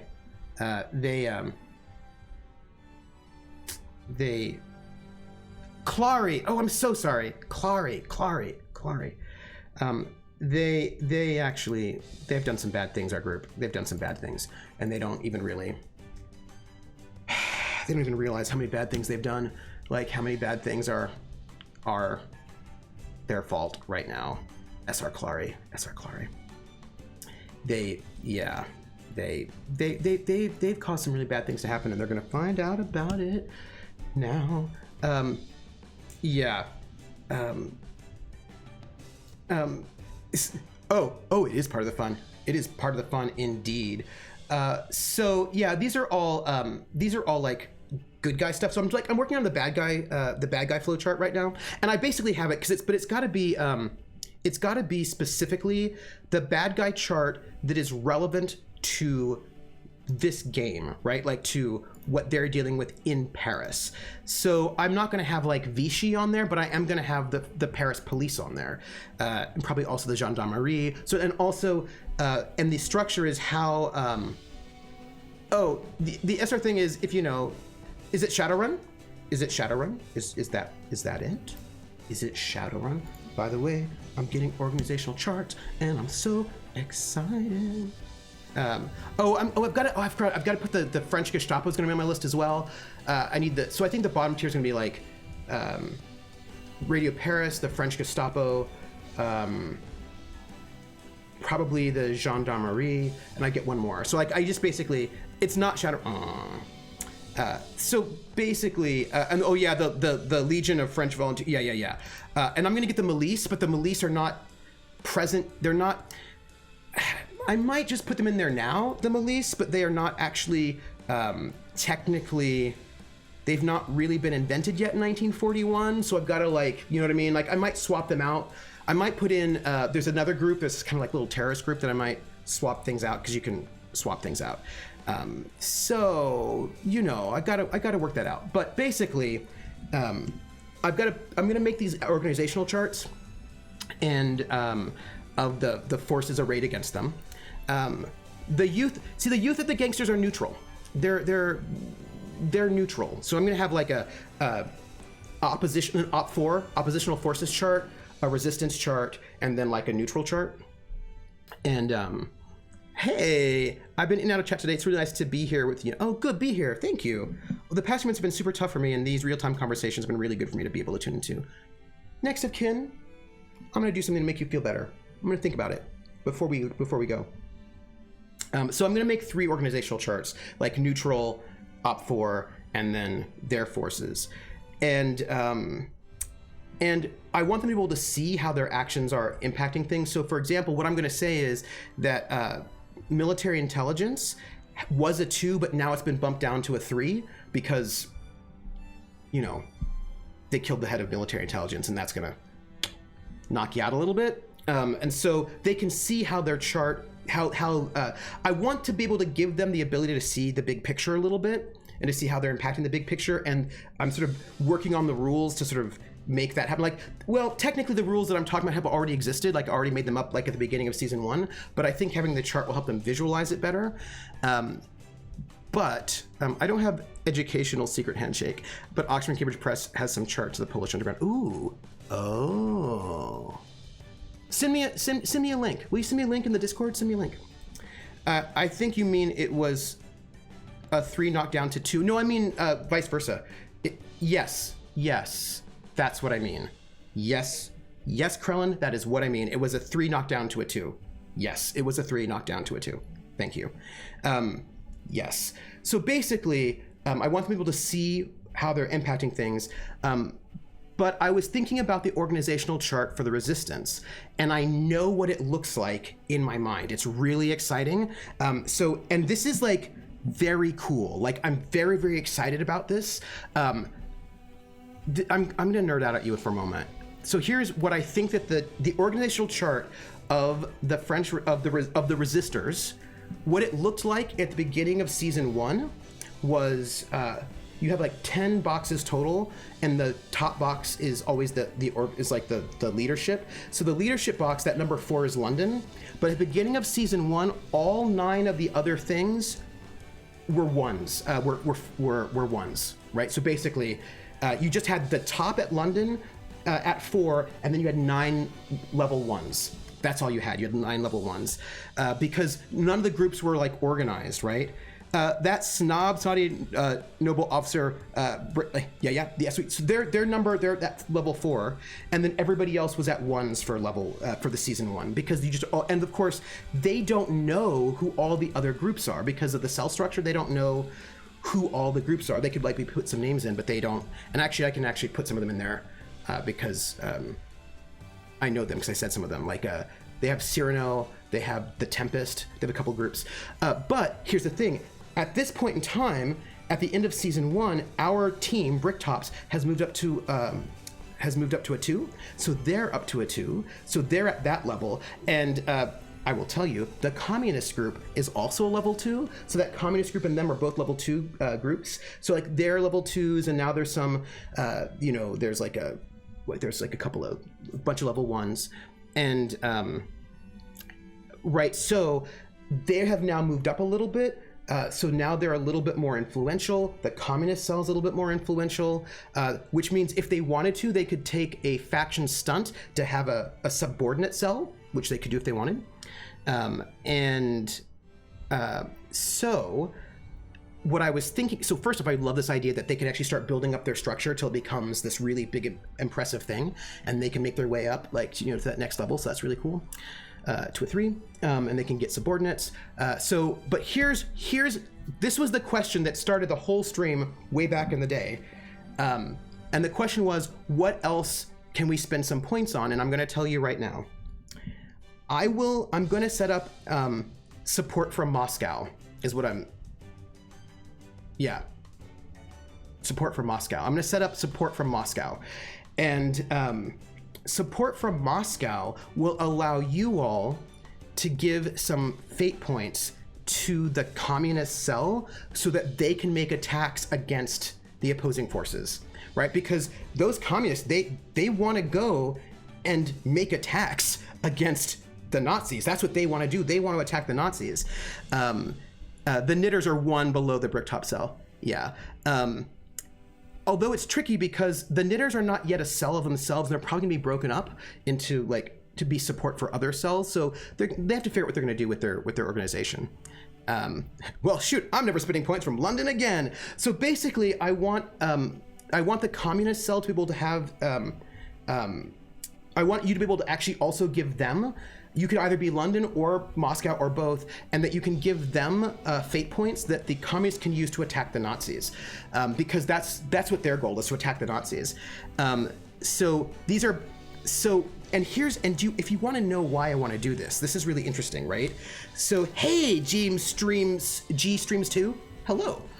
Here's why I'm really excited about this as a thing, because the communists are going to be attacking the Nazis. And this is why I want to do it.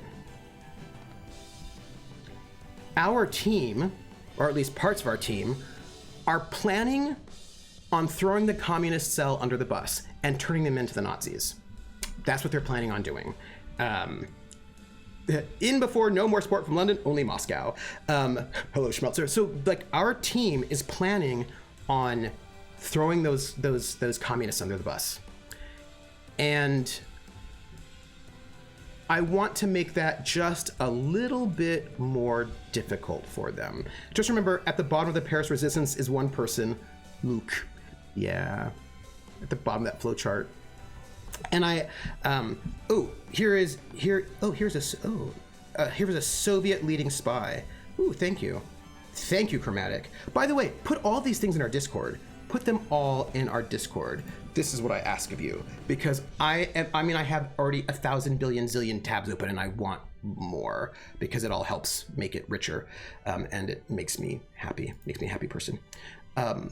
So I think you can set up to 3 goals at once. You can have a chat faction war. Oh, cool. Oh, that's exciting. That's exciting. So basically, what I want, if this works the way I imagine it, right? If it works the way I imagine it, I will be able to start having the communists. I'm hoping I can get this all done by tomorrow. This is my hope. So basically, what I need to do is I need to make a page on Roll20 that has all the charts on it, and I also need to make some charts offline that I can use as handouts so that they can look at them whenever they want. But if I can get everything done the way I want it to do, I can get this all set up for tomorrow so that I can have the communist cell making attacks against the Nazis tomorrow. Because I want them to see that the communist cell is having an impact, a positive impact on the fight against fascism. And so when they decide to throw that cell under the bus, if they do, I want them to know it means something. Do you know what I mean? Like, I want them to know that it means something. And that if they do that, if they do that, that's going to mean that they have fewer attacks on Nazis, because each cell has limited resources, right? Like each cell has only a limited number of resources that they can use.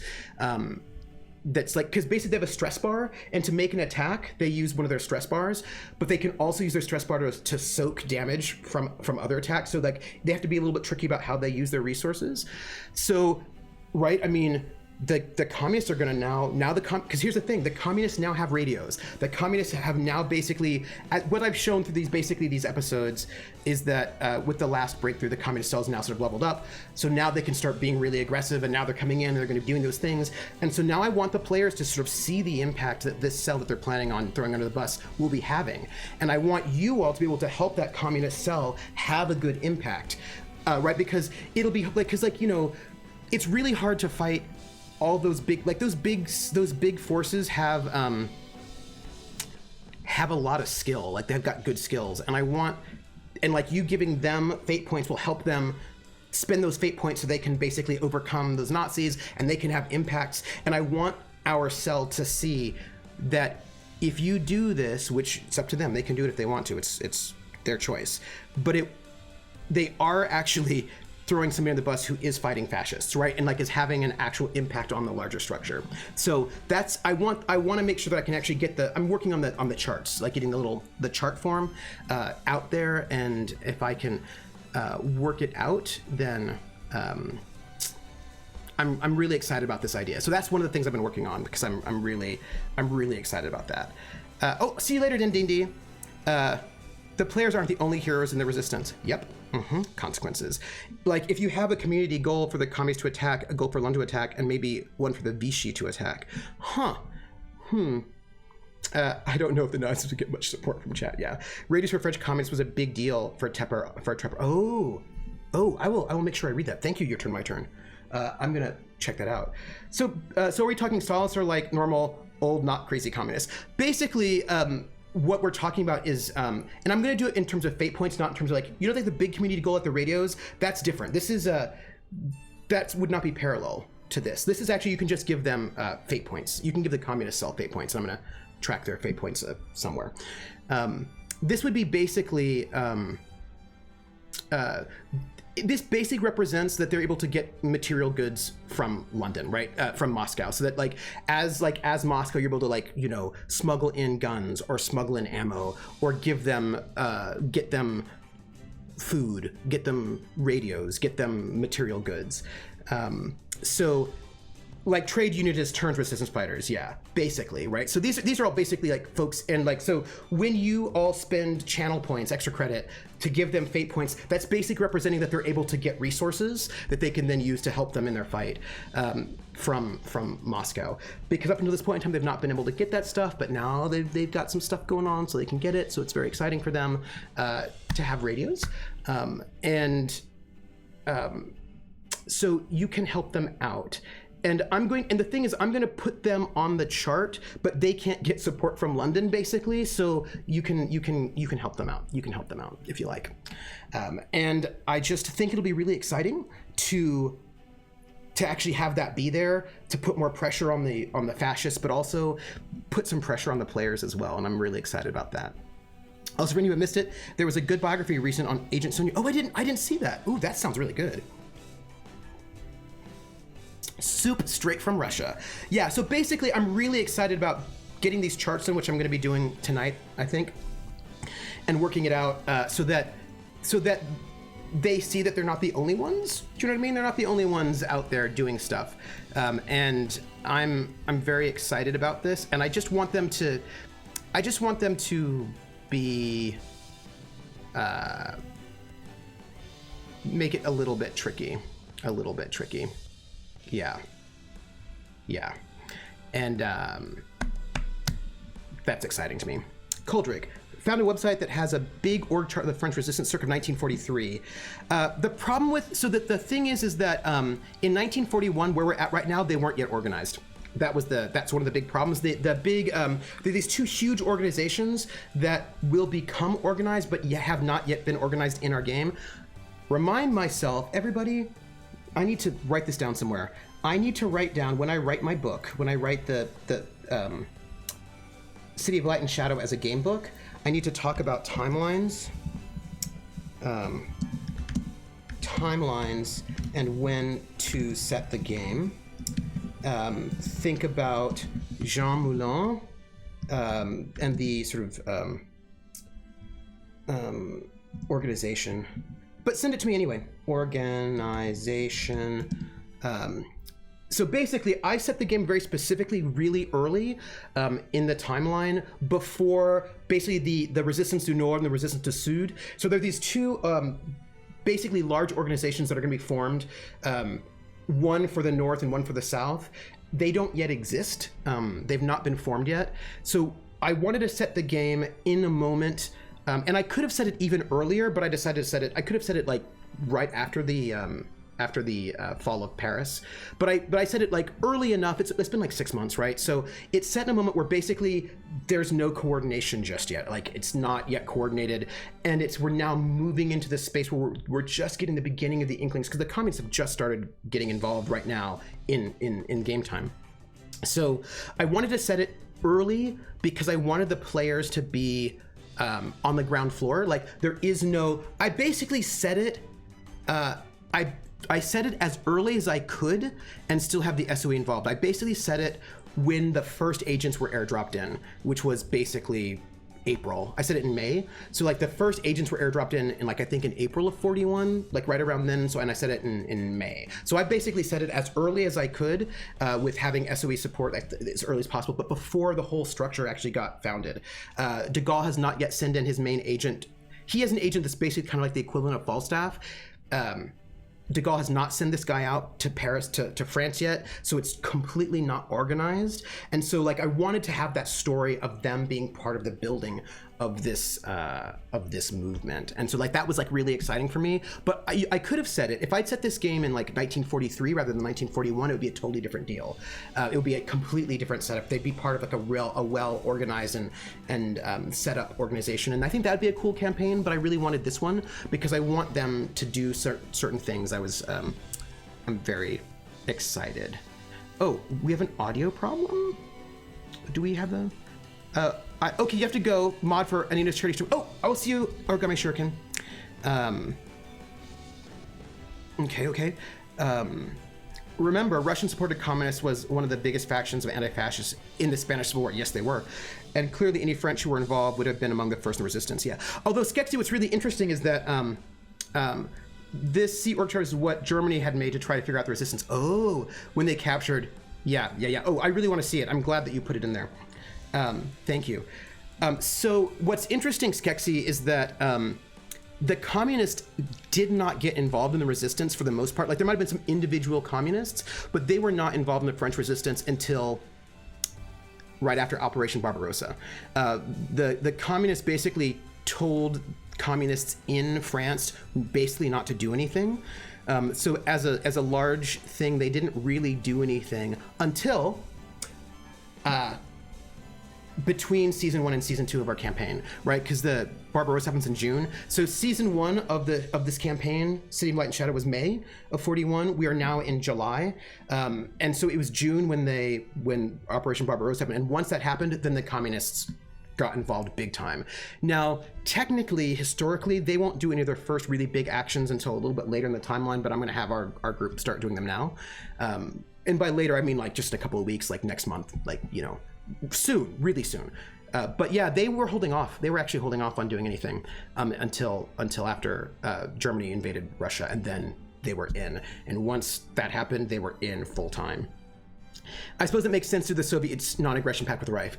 Yeah, so basically, right, they basically held off. They weren't doing anything. They were keeping low. And like individual communists might have been doing stuff, right? Jules was a communist, our character Jules. And he was working, but he was not, there were not really like communist cells so much, because it was sort of frowned upon. But once Germany invaded the Soviet Union, then all bets are off, and then the communists become a really important faction in the French resistance. But, and this is really interesting. Coldrake, I really want to see that chart. I'm so excited. But what's really interesting about this is that the communists, who did a lot of work in the French resistance, they were really, really important. They're not in a lot of the histories of the French resistance until more recent. Like, if you want to find out more about the communists, including like ex-people who were fighting in the Spanish Civil War, a bunch of different stuff, you want to find out more about them, you have to look at more recent histories of the French resistance that have come out in the last, 10, 15, 20 years because de Gaulle and England were not about supporting the communists. They did not want the communists to be too powerful. So there was a lot of lack of support for communist resistance cells from de Gaulle, from the Free French, and from Britain, because they were really afraid that because remember, de Gaulle's like not even in France, right? He's in the UK. There was a real fear that if the communists resistance groups, especially because there are a lot of Maquis especially, right? If they got too powerful, because they had an army, then once the war was over, they would take over France, and France would be a communist country, and that would not work for de Gaulle at all. So de Gaulle and England were like really not very supportive of the communists, and the communists did a lot of work. They took a lot, like a huge number of losses, because a lot of the Maquis were communists, and they got killed, they fought, they did all this work. And what ended up happening is that after the war, when people started writing the histories of the French resistance, they basically just wrote them out of the history, because the people who were writing the history were basically the not communists, and they really wanted to minimize the communists' impact in the resistance in sketchy ways. So yeah. So like at this moment in the game, we're at the moment, and that's why, by the way, that's why I brought in Mother Courage and her cell at this moment. I didn't bring them in before because they weren't really active, but also I wanted to bring them in now because now we're in this moment where the communists are now becoming active. And I want to show, like, I basically am trying to bring in NPCs in a way to sort of represent the ways in which the world is sort of like this sort of the passage of politics and time. So I'm very excited about that. Because the Cold War, exactly. Oh man, if Regina throws the communists under the bus and Jules comes back. Yeah, and Vio's like, yeah, they saw the communists as a red menace. Exactly. Schmelzer says, yeah, the Soviets were still big mad at the Western democracies for supplying the whites in the Russian Civil War, and someone was like, let the fascists and capitalists kill each other. We don't care. Yep, until they attack on the Soviet Union. That's exactly right. And Clary says, it's always the victors that write the history. Yep, it is. And so like I'm like, it's a bit of a meta thing, but for me, I'm really interested in, like, I brought in those communists. I mean, I had actually like seeded them before, because Yvette was a communist from like episode 1, and I seeded her so that I knew that she was there, but like really sort of bringing them out was like part of this way of like bringing the timeline. I brought in the mosque, right? The Grand Mosque, the Grand Paris Mosque, because I want to sort of bring in sort of the ways in which North Africans, Algerians, right, sort of Muslims are also in this thing. I want to bring in some like Hannah is there to sort of represent the ways in which you have Jewish resistance as well, and I'll probably get a little bit more. I brought in one NPC who was Romani, and I'm going to have that also sort of be present. And I want to get in just a couple of different things, and I want to bring in propaganda. There are all these like little things that I want to bring in through, and like Luke's father is to sort of help sort of bring forward the role of the French as collaborationists, right? The French police as part of this system, right? So I'm wanting to bring in these different elements of the world through various NPCs or factions to sort of like open it up. So I kept it kind of small season 1, and I'm opening it up season 3, and I'm setting the seeds for like even bigger things for probably season 3. We'll see. I mean, some of the things I don't know what's going to happen, people. I'm a little bit worried about our heroes, a little bit worried about what things they're going to do. But it's the survivor who write this secret history. Yes, indeed. The deep lore. And that's something I love. I disagree with that, iShield says. Stalin and the Soviets knew Hitler would invade Russia, so the non-aggression pact bought them time. But Stalin is going to be Stalin and paranoid and self-sabotage. That is also true. That's a point. How did the Nazis treat Muslims? Nazis are not really good with any religious people, right? There's like a lot of, I can't believe we're getting out of this. There's a lot of religious persecution in general. But it's also about allies, right? So, and there's like all that fighting in North Africa, right? So they want to make sure, there's like a whole thing with, who was it? Let me think. Who was it? There was somebody important. Yes. Yeah, I think it's the guy who, yeah. I cannot give you his name right now, but I have his name written down because, he's currently an NPC in the game, but you've not met him yet. The head of the Grand Mosque of Paris is a really, like, he's really, really important Muslim person. He's like really, really important. I think he's Algerian. And he's the most important, like basically Muslim figure in Paris at this moment. And also therefore sort of like in France. And he like basically smuggled out like well over 100 Jews. He hid them in the Grand Mosque, in the basement of the Grand Mosque, and got fake papers, and he did all this work. And I think at one point in time they picked him up, and basically they're like, look, you have to let this guy go, because we cannot afford to tick off our Muslim allies in North Africa, because the allies are coming in and they're invading North Africa. There's all this like war happening in North Africa, and we really need to not upset them, because we need them to not become hostile. So we need to let this guy go, because we don't want him to like basically there's like a lot of like larger politics going on there. At what season do you expect they'll make the journey Paris to Marseille, across the Mediterranean to Oran in Algeria, then by train or auto or foot across the rim of Africa to Casablanca and French Morocco? Here, the fortunate ones might, through money or influence or luck, might obtain exit visas to skirted Lisbon, and from Lisbon to the New World, but the others wait in Casablanca and wait and wait and wait. I'm a little sad that Jules is not here this season because I think there's a lot of stuff people would be really enjoying. Yeah, but Iraq joined them to overthrow the British. And actually, I don't know if you know this. Fun fact, which I was looking up, and I was like, do I bring this into the game or not? We will see. It might come into it. Is that the IRA was working with the German military intelligence.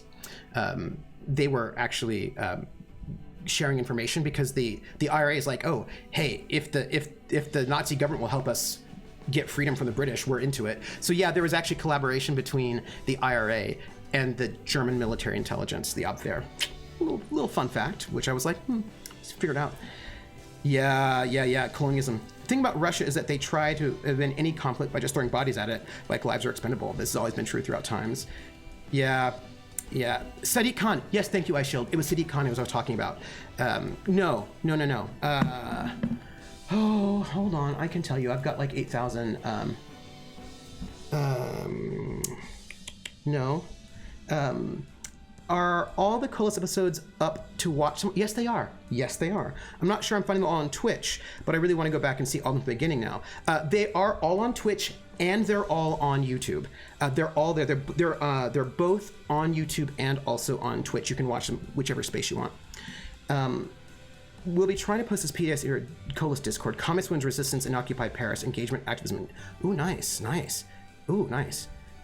Should just use Google for that rather than no. It's his name is actually Grand Mosque Paris. I wrote it down, but since I didn't actually bring him onto screen, then I forgot it. Resistance, World War II. The Grand Mosque of Paris.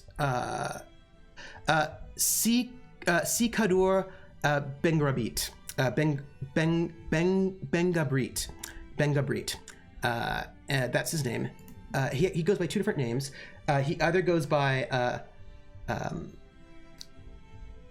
Abdelkader Bengabrit, or Sidi Bel, or he was mostly known as Si Kadour Bengabrit.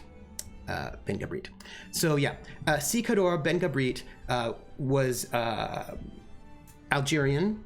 And he was really right, and he did all this like great work to save Jews in occupied Paris.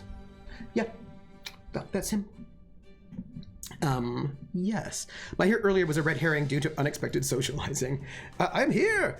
No, that is fair. Yeah, and so Si Kadour Bengabrit is actually the person who picked up Tango for his after his solo episode to have him go and do all of to do the fake paperwork, and so like I'm bringing in people as I can. I'm always a little bit careful about like who to bring in and what context to bring them in. But yes, when I realized my sword was gone, I thought I was done for. I feel naked without it. Even if we get out of here, I don't know what I'll do without my sword. I hope it's still on the top of the mountain. What do you need it for anyway? You're not killing overseers anymore. It's more than that. It's the source of my powers. Without it, I'm basically nothing. Oh, thank you, iShield, for putting the YouTube link, the Wikipedia link. Yeah. He's super interesting. And I really just want to make sure, because let's be real up front, right? I'm going to be real up front. One of the things that's really important to me is that the history of history has been narrowed, right? When you're like, oh, okay. Do you remember when it was, Audrey, that's not true. Your sword isn't what makes you great. Well, my sword is what lets me shoot lightning. I would say that's pretty great. What were you like before you knew you were the hero? Before I was the hero, nobody cared about me. Nobody? Why would they? I mean, yeah, I'm strong and smart and pretty, but lots of people are those things, and that's not what makes people care about you. They didn't see how great I really was until I got the sword. Then everyone saw. So, Ayala tested you in a dream, right? Yeah. Did she test you too? Yeah. When the end of the world is nigh, I think everyone in the world has that dream. That's how they find the hero. Everyone? everyone. They're all told the world's ending too, but most everyone forgets about it after, or pushes the knowledge to the back of their mind. It's a hard thing to accept. Chapter 2, the transition from legal party to a legal organization to resistance network. Ooh, that looks really interesting. Oh, I like that. I like that. So here's the thing. Do you remember a couple of years ago when Battlefront 5 came out? And there was a woman on the cover of Battlefront 5. She had like a shotgun, and she had like a big cloak, blonde hair, and she had some kind of like prosthetic, I think, for her leg. And a bunch of people lost their minds. They're like, oh, what is this woman doing on the cover of Battlefront 5? This is just PC culture run amok. There were no women fighting in World War II. This is so dumb. There weren't any American women who were fighting in World War II. This is so terrible. Why are you just making up false history? This is the worst. This is awful. Blah, blah, blah, blah, blah, blah, blah. And they went on and on and on and on about it for like a long time. And here's the thing. A, no one said she was American. Point one. But also, actually, Americans did fight in World War II. Maybe they were not actually in the US military. Depends. But like, there were Americans in France. And also, there were a lot of women who fought in the Maquis with guns. I don't know what you're talking about, rando people who don't know your history. And also, that prosthetic was modeled off of a prosthetic that was actually, historically accurate. Battlefield. Thank you, Battlefield 5. Ironically, my social humanity became a conversation about our friends' misconceptions about World War II history. Well, there you go. And that's the thing. Right now, we tell these histories of the past, and these histories are not true. There was a huge Algerian Muslim population in Paris in the 30s. There were black people in Paris. There were Asian people in Paris. There were women, I know, shocking, in Paris. There were all sorts of people in Paris. You know, the first Muslim person to win the Croix de Guerre for bravery was Noor Inayat Khan, a woman, member of the French Resistance, also a princess. And she was this amazingly brave French resistance woman who was tortured by the Gestapo until they killed her, and she never spilled any secrets at all. She was this like amazingly brave, intense person. And like the reality of the world is that Europe has always been pretty cosmopolitan. And like it has always been diverse. There have always been this wide variety of people doing really interesting things there. And that's not the story we tell. We make some kind of World War II movie, and it's like never any of that there. And so, yeah, also a princess. Yeah, what? There are women in Paris? No. And one of the things that I wanted to do, and there's some things that I can't do, or I have to figure out how to do it. Although actually, I am figuring out how to do some of it. Schmelzer says, what really annoyed me was how none of the realism whiners seemed though to have a problem with Churchill being in the Battle of Narvik, even though, totally Schmelzer, yes. It's like how technically you have cowboys and samurai in movie Mexico in the same time without being with it being historic. Yeah, you can. But also, and this is the thing that I actually, there are things I'm also wanting to do. Like, I know, this is like, I'm just telling you, like, this game for me is very political. Like, this is a political game for me because I think all art is political. And so if you're going to do art, you need to ask what politics are you doing in that art? You know what I mean? Like, I don't think you can make any art that is not in some way political.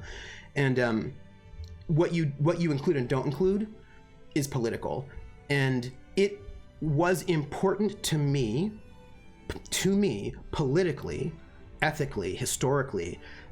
It's really important to me that Regina is in this game because I don't think it's good. I think it's actually bad to sort of imagine that like all Germans are Nazis, just like equate those two things, because not all Germans were Nazis.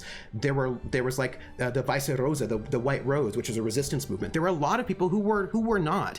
And I think that it's really important that we don't just like do like the World War II video game where you just like shoot Nazis, like, and all Germans are Nazis, you don't think about it, and you never have to sort of like ponder what these things mean. Like, I want things to be complicated, and part of bringing in Luke's father is to also bring in, to talk about collaboration, the ways in which a lot of this is actually happening because, and like I want to bring in more French collaborationist groups because I think it's important to note that like people collaborated. Do you know what I mean? Like there's like, this is actually a lot more complicated, and I don't want us to have easy stories that allow us to not look at things in a more complicated way. So like part of what this is doing is that, and I've got some secrets and surprises happening, and I don't know if they're going to come out this season because I actually don't know, but I've got some surprises that are coming out because they're important. Yes. There were some cross wires. They thought the U.S. got involved due to the Holocaust, not Pearl Harbor.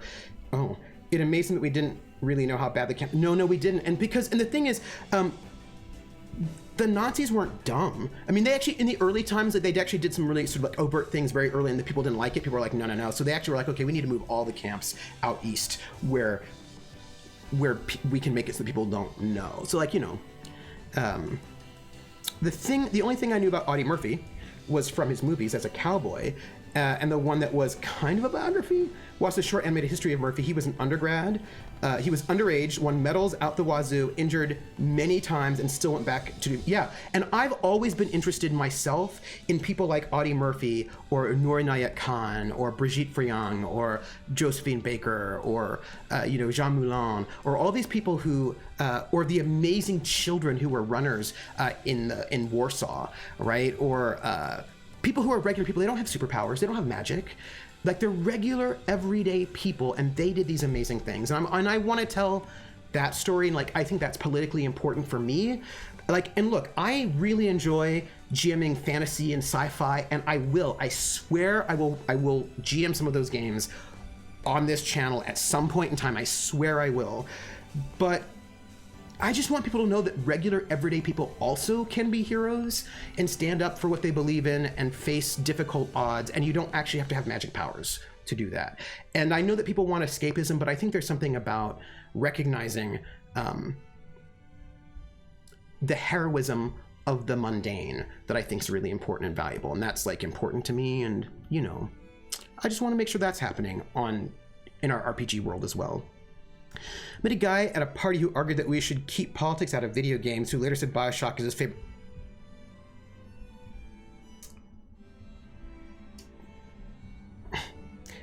Coldrick is like, none of this happens in a vacuum, yeah. Valtiel 1493 says, I apologize if there is a list already posted somewhere, but do you have any recommended books to read about the French Resistance? Oh, hey, I have not posted a list.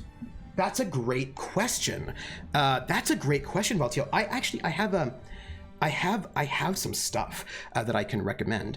It annoys me when people say that politics is boring. Politics touches everything. Yes, it also annoys me when people assume that politics is only passing laws and not what you're allowed to wear when you're walking down the street, who you're allowed to love, what music you listen to, like all of that, right? The personal is political. Yes. Audie Murphy was a crazy bastard, yes. An important here says, I mean, a historic non-fantasy game is like the most Stefan thing ever, and I've known you for over a decade now or so. That's true.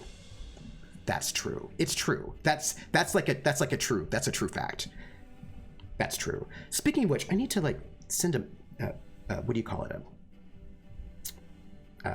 Yes. Text. The heroism, so if there's one thing, and I feel like the heroism of the mundane is probably something I need to put in the book when I actually make it a book, because that is something that I'm really into right now. Like that's a thing that like I'm really into. I'm into the heroism of the mundane. I'm into like you and me. Do you know what I mean? Like I'm into us. That's what I'm really excited about right now. Politics is not a sports game between the red team and the blue team, but people think that's what it is. Yeah, and I want us to realize that all of this, right? Oh, Clary, it's 1:30 a.m. Oh, good night. I will see you later. We'll see you later. A male mental, yes. Coldrick says, Abraham Erskine, do you want to kill Nazis? Steve Rogers, is this a test? Abraham Erskine, yes. Steve Rogers, I don't want to kill anyone. I don't like bullies. I don't care where they're from. Yeah. How did you confront the bugs anyway? Oh, I was just very careful. Everyone steps on bugs without thinking. Can you imagine how that feels? What, to step on bugs? No, to be stepped on. Sounds pretty painful. Not just painful, It's sad when nobody even cares about you. So I don't step on the bugs, Audrey. And just for that, they're your friends? Yep. Caring about others goes a long way. How could you care about something so insignificant like bugs? How did you even know they would help you out? Huh? Well, I didn't know they would help me. That's not why I care about them, Audrey. I care about them because they're living things. And even if they never did anything to help me at all, they would still be worth caring about.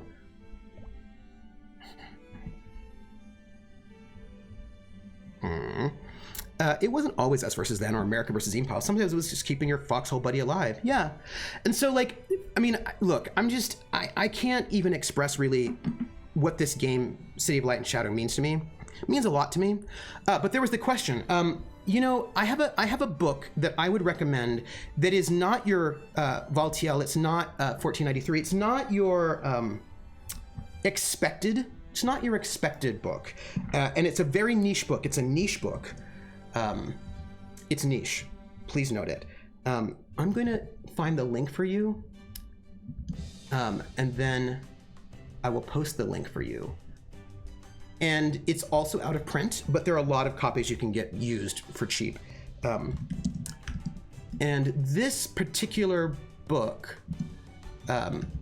really has influenced this game quite a lot, actually. And so if you're interested in that, this would be...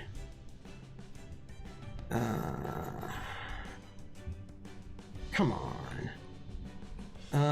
Maybe I need to put an extra E in there.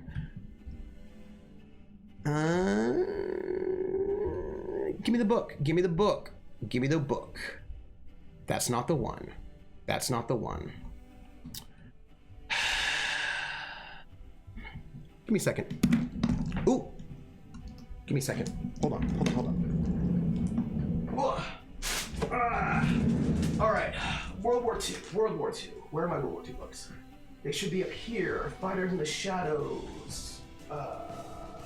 Secret Operations Manual. How...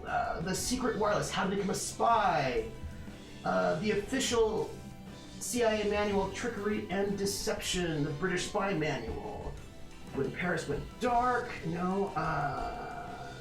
Archive. Truths. Sonic Color Line. This is now academic. This looks like it's still my academic stuff. Yeah, that's still okay. Down here, on Tyranny, Weapons of Mass Destruction. Oh, I need to turn this. I need to send out. Americans in Paris, Ravensbrück. Did I not bring it with me? If I didn't bring it with me, then I'm ridiculous in all ways. Am I ridiculous in all ways? Am I? Am I ridiculous in all ways? Am I? I am, aren't I? I can't believe I didn't bring this book with me. What is wrong with me? I must have brought it with me. Come on. Didn't I? Did I not? Did I not? Maybe it's somewhere else? I think...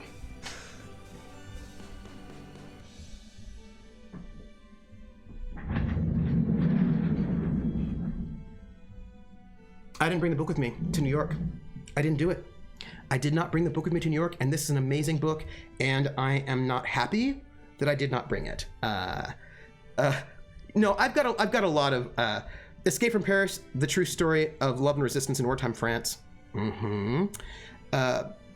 No, I didn't find the book at all. Actually, I didn't find it. I did not bring the book with me. Hey, Neo. So the book that I wanted to recommend to you, I did not bring with me to New York, which is really bad because this book is like actually really foundational to, this book is very influential on me, and I'm going to find it, and then I'm going to tell you what it is, and maybe I'll buy a second copy. Maybe I'll buy 2 copies and give one away on stream. Give me a second. And I should put my earphones back on. I am looking, so this is the one. Yeah. Okay. All right. All right. So the book. Oh, that's what it is. Okay. All right. So I'm gonna give you the link. I cannot believe I don't have it with me. What is wrong with me? Okay, so let me bring this up for you, and maybe I can get a table of contents. I'm so, you know, I moved, I packed, I was pretty brutal about packing up mostly everything and not bringing with me because, you know, I'm only here for a year, and I didn't want to, you know what I mean? But I can't believe I didn't bring this book with me because this book is like a book of my heart. It is. Okay. Here's the recommendation, everybody. I'm giving you the recommendation. I'm giving it to you. Out in the Gestapo by Lucia Brock. There are a couple of really, really good ones. There are a couple of really, really good ones. Okay, so also a Neo. I'm giving you the name game. Don't think I'm not giving you the name game, because I am. All right, so the book that I would recommend if you're interested in this kind of a thing, which by the way I am, is called Women in War. It's called Women in War. The subtitle is First-Hand Accounts from World War II to El Salvador. And it is what it says on the tin. It's just basically interviews with women who fought in various wars.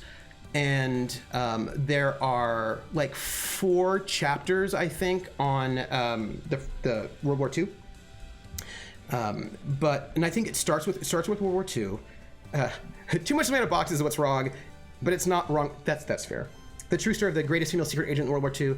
So I only have 2 books in my direct collection. Everything else is in storage. Yeah, I mean, I've got a lot of stuff in storage right now. So the book is called Women in War by Shelley Saywell. And this should be the link to it. It is out of print, but you can buy like the paperback used for like $3 or $4, right?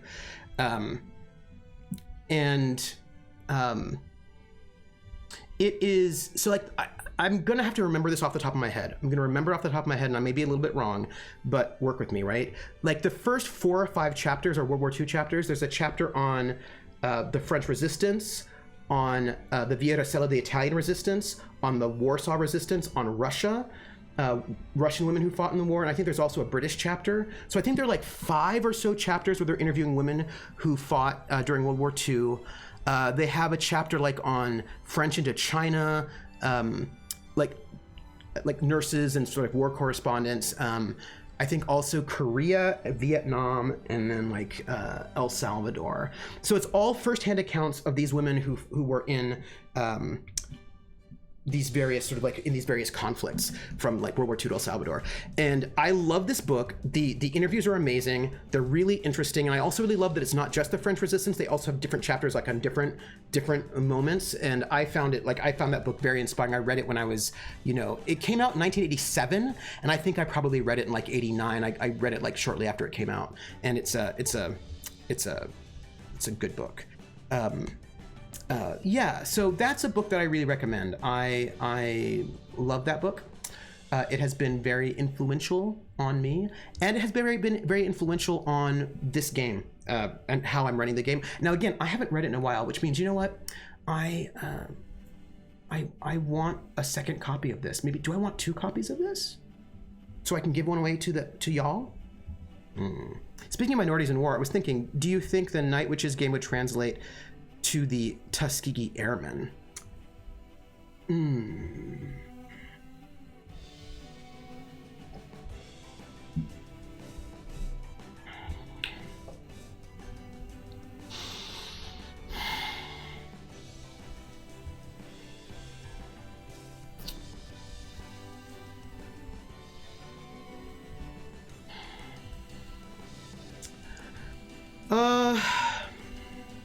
I think you'd have to do a lot of work to make it work.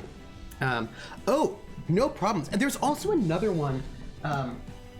Well, I also have another recommendation, but that I'm going to give away on the last episode of the season. So I can't tell you right now because it's a surprise. But I have one that I would give you, but it's a surprise. You can't know about it. This one that I'm reading right now is really good. It's called When Paris Went Dark. It's about Paris during the occupation. That's one that is like I'm doing a lot of.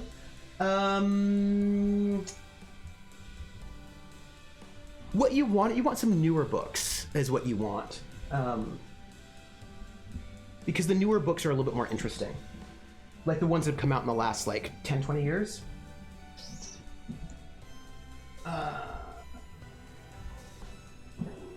Yeah. Yeah, no, so the thing is, here's what I'm thinking, Jer, is that on one hand you might think that, like, mechanically it would be totally fine.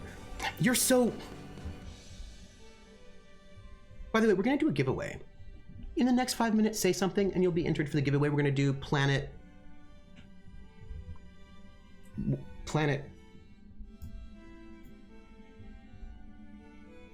Your Mom? Nope, not Planet Your Mom. Planet Coaster, which is a sim strategy game. Planet Coaster. Just make sure you say something in the next 5 minutes, and then remind me that it's been 5 minutes, and then we'll do the giveaway, and you'll get that game for free. But When Paris Went Dark, that's a good one.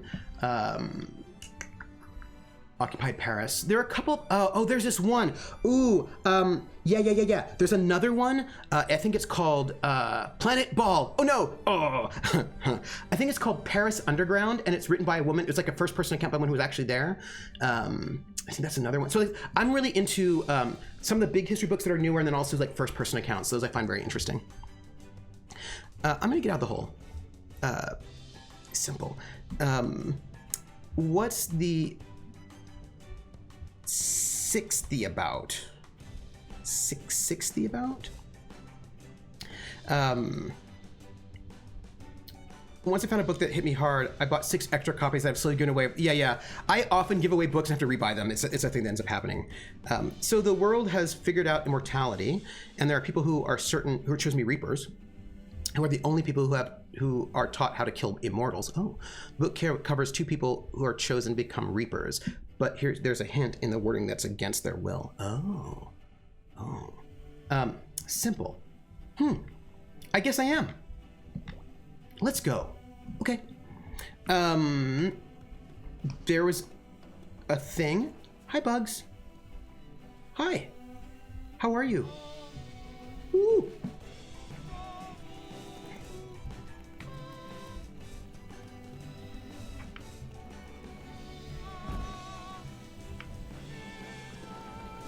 Hey, Bugs. Bugs, my friends. I was telling you something really important, and I forgot what it was. Oh, what was I telling you all? What was it? I was telling you a thing. Oh gosh.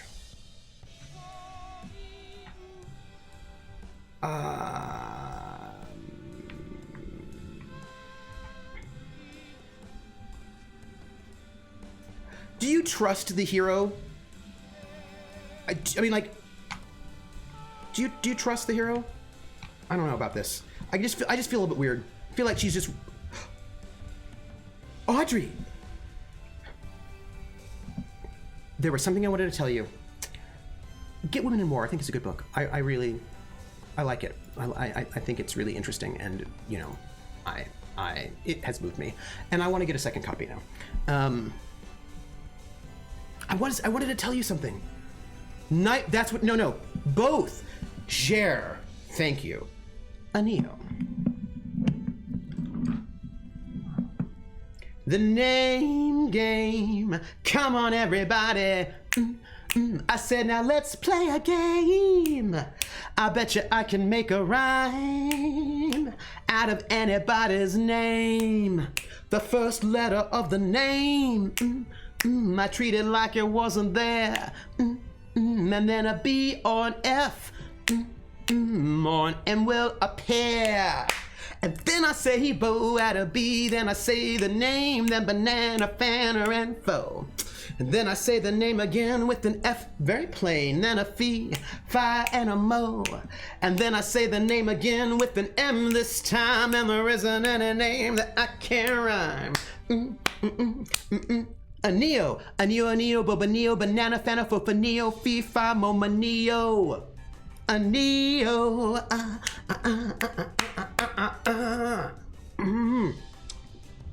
thank you for that resub, Neo, who I have not seen in a while. Yes. So, Coldrick says, The Lazy Man's Guide to Enlightenment by Thaddeus Golas. I didn't think that book would last long back in 1970. It's been reprinted. Oh, interesting. So, the question about Night Witches and the Tuskegee Airmen, here's my answer to you. That I think the skeleton of it could work, but you'd have to do a lot of changing of it because aesthetically it is super Russian, right? It's like it's a super downer. Also,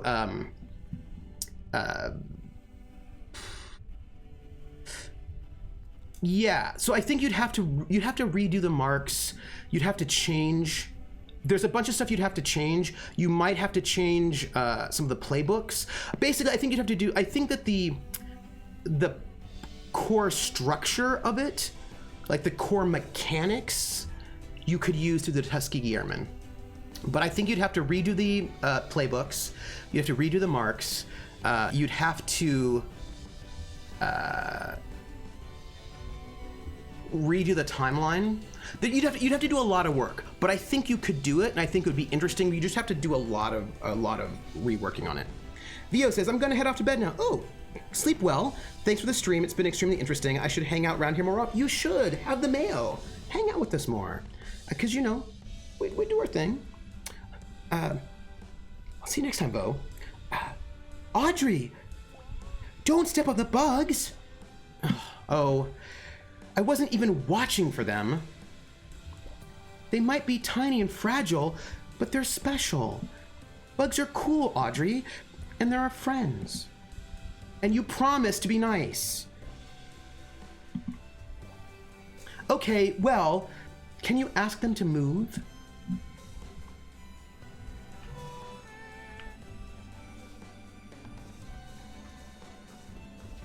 Ooh. I'm gonna build a huge, massive bug army right now, is what I got going on.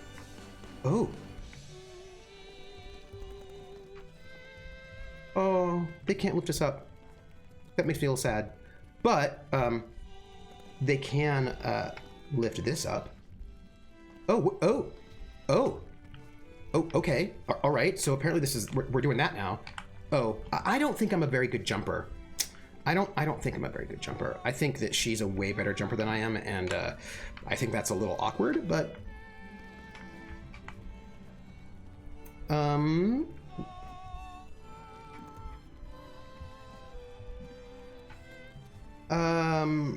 Okay. Oh, I see what's going on.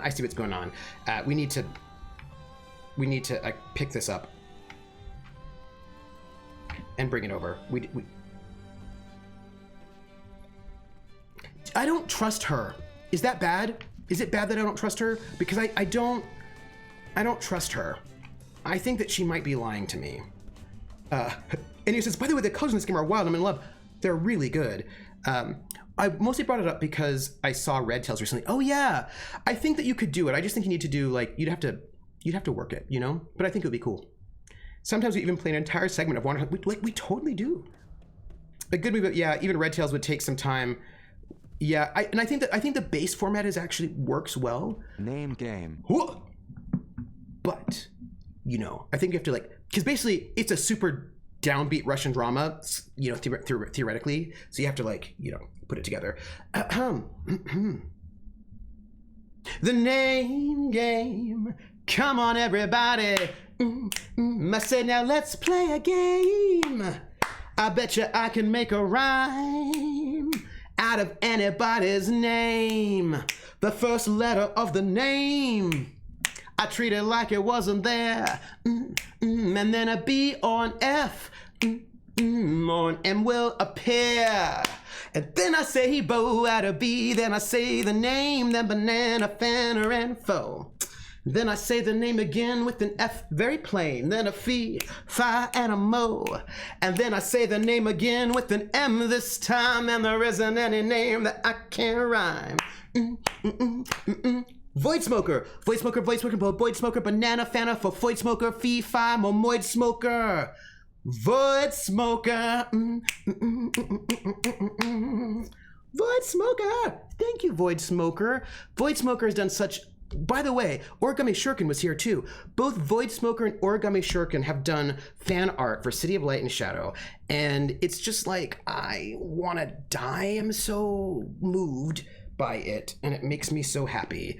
So, yes. Oh yeah.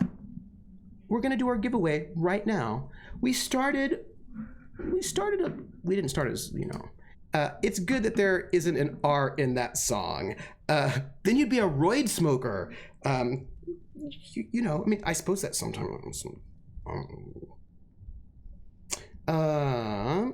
Hey, Nightbot, who's our winner? Who's our winner? Who is it? Who is it, Nightbot? Tell us. And tell us if it's Krellin. Next of kin! Hey, next of kin! Next of kin! Woohoo!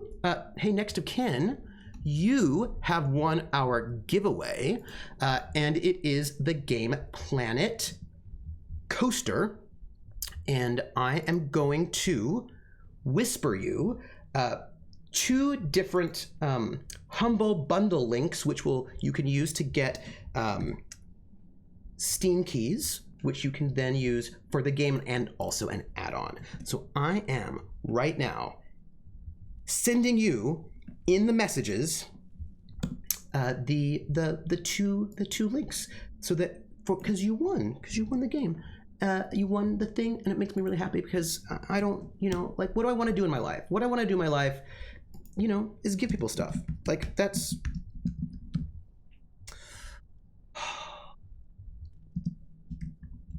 Name game. I was just thinking about the kind of giveaway that I want to do. Like, I want to do this big, huge giveaway, and I cannot do that right now. Anonymous gifter, gifted next of kin. Welcome officially into the Academic Foxhole, and for you, the name game. Come on, everybody. I said, now let's play a game. I bet you I can make a rhyme out of anybody's name. The first letter of the name, I treat it like it wasn't there. And then a B or an F or an M will appear. And then I say bo at a B, then I say the name, then banana, fan, or info. And then I say the name again with an F, very plain, then a fee, fi, and a no, and a mo. And then I say the name again with an M this time, and there isn't any name that I can't rhyme. Next of kin, next of kin, next of kin, bo, bext of kin, banana, fana, fo, fext of kin, fee, fi, mo, mext of kin. Next of kin, Wizard Styles, Wizard Styles, Wizard Styles, bo, Wizard Styles, banana, fana, fo, Wizard Styles, fee, fi, mo, Wizard Styles. Wizard Styles. I wish, you know what I need? I need to be able to push a button and have cheers go up. Like, I need to be able to, like, have, you know, cheers. Like, I need to be able to push a button and have, like, you know, that's not me breathing out. That's the sound of cheers. Like, that's what I need. Oh. Rissa, thank you for those bits. It is very much appreciated. We are on the level 2 of our hype train, and that's pretty exciting. And to, hype the hype. Thanks. I bet it'll crash my computer, but it sounds like lots of fun. I hope it doesn't crash your computer, next of kin. I hope not. Rissa, Planet Coaster is great. Oh, good. I'm glad that I'm good. Couldn't be me, says Chrome. But you don't know how Nightbot is. Nightbot might just, like, pick you anyway, because you know how Nightbot is. Nightbot is, like, tsundering all over you, Krellin. Like, it's just super awkward. We're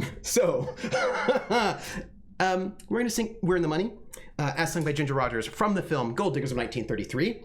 And that's what we're going to do. Are you ready?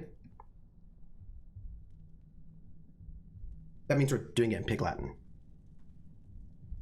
Irway and hey, the anime. Irway and hey, the anime. Ewe at gale, up way, exti utit gale ang way. Irway and hey, the anime. Either I skays or ani say. Oh man, the adiation pray, we are you stay on way hungry. Ewe every eat at Landsley, halfway at Brandsley, ute day. And when we see the end, or we look like the agar in the IA. We're in the money, we're in the money. We've got a lot of what it takes to get along. Oh! I was just like, I was in the mood to go fast. Hype train, love it. So excited. You've got applause from Lady Gaga now. Ooh, oh, hey, it's a good one. The first one I ever wanted. It took me 3 days to download on my little machine. Oh, call Drake. Well, thank you for, I hope that the stream is fun. I understand that our talking to gaming ratio sometimes is not what other people's ratios might be, but we gotta just we just gotta be here in the moment. It'd be interesting to hear this one with your radio voice. Oh, which one?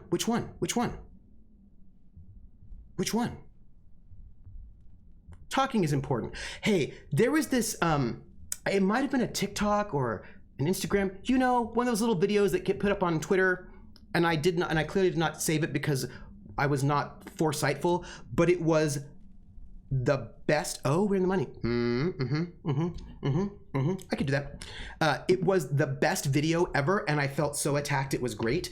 It was this video, and it was like this guy, and he was like, there are two types of gamers, right? This was like, there are two types of gamers, and he shows the first type of gamer, which is him, in a sweater, like in a nice sweater, and he's got a cup of tea, and he's like, yes, and really, this is what I was thinking about. And he sort of talks about some random stuff, and he's like, well, it's been 3 hours. I suppose we start playing this sim sometime.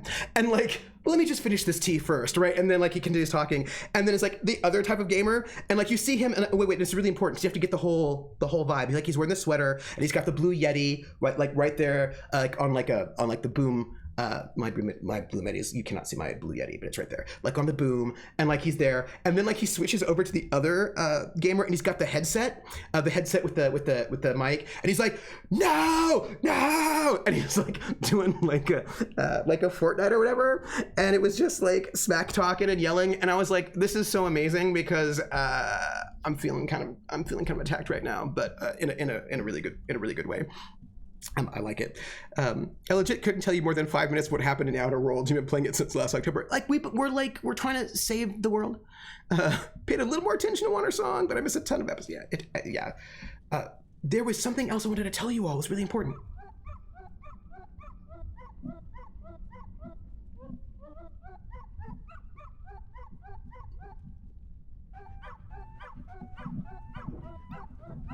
Oh, I knew it was radio voice.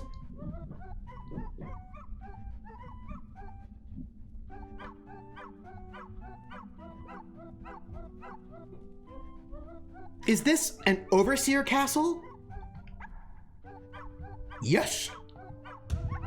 And I'm the Heart Fairy. Why is there a castle inside this cave? I don't know. Hype train success! Hey, we got the hype train. So excited! Yay, hype train! Hype train, y'all making me feel all excited and happy. Thank you, hype train. Bark. I know there's an engineer girl in love with a security officer girl, and some angry nursery priest is your friend. Yeah, that's right. There's oh, hey, look, all these emotes are being sent out there. That's cool. Why is there a cave inside this castle? Huh? Oh, it's because Spirit World collapsed, so everything got pushed into here. Huh?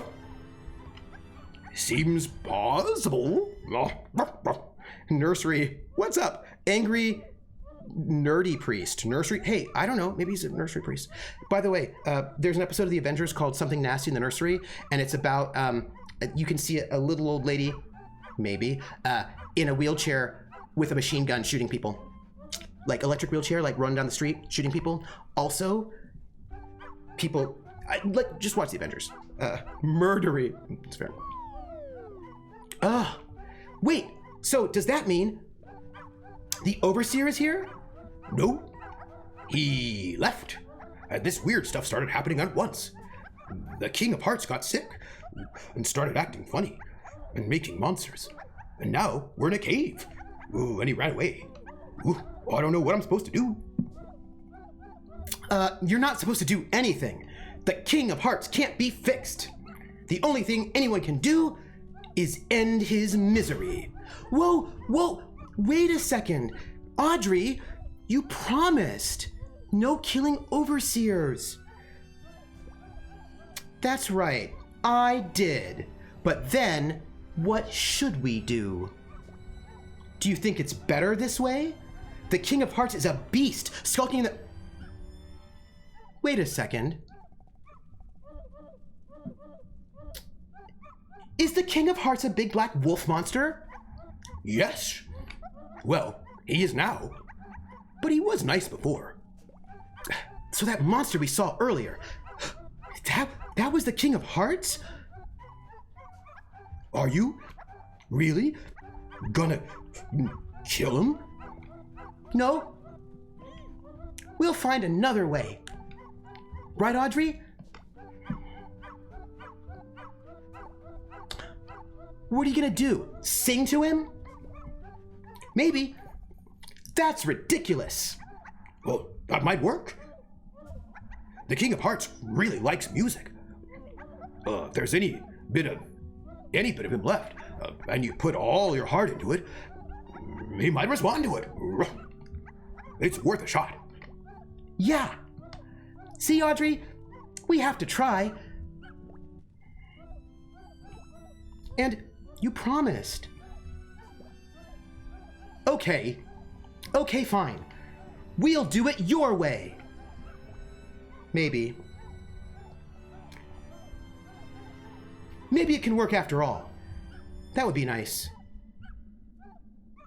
I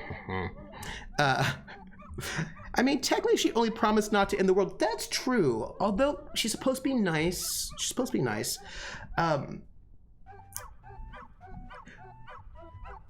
Long story, all the way back. There is one thing I haven't worked out yet that I have to figure out about the system that I'm working on. That is a question that that I have to ponder, because I think I need to think about it a little bit differently than I have before. So I'm trying to work on this little thing, and I almost have it.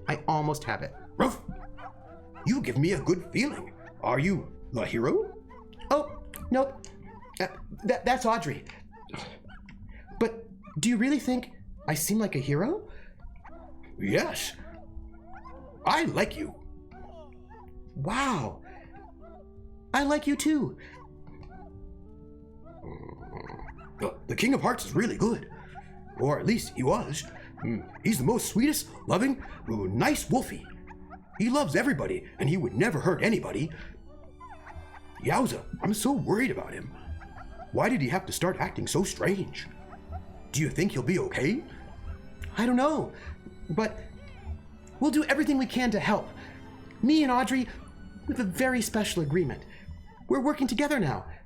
Okay. I love this dog fairy person too. Gosh, I'm excited. I really hope you can help him. Bring him back here. He's my most special friend in the whole universe. He loves to bark and play and howl, and not make evil monsters, even though that's what he does now. If you can make normal again, I think everything's gonna be okay. Okay, enough already. Do you talk this much to everything? We need to get a move on. Well, bye. Bye. Go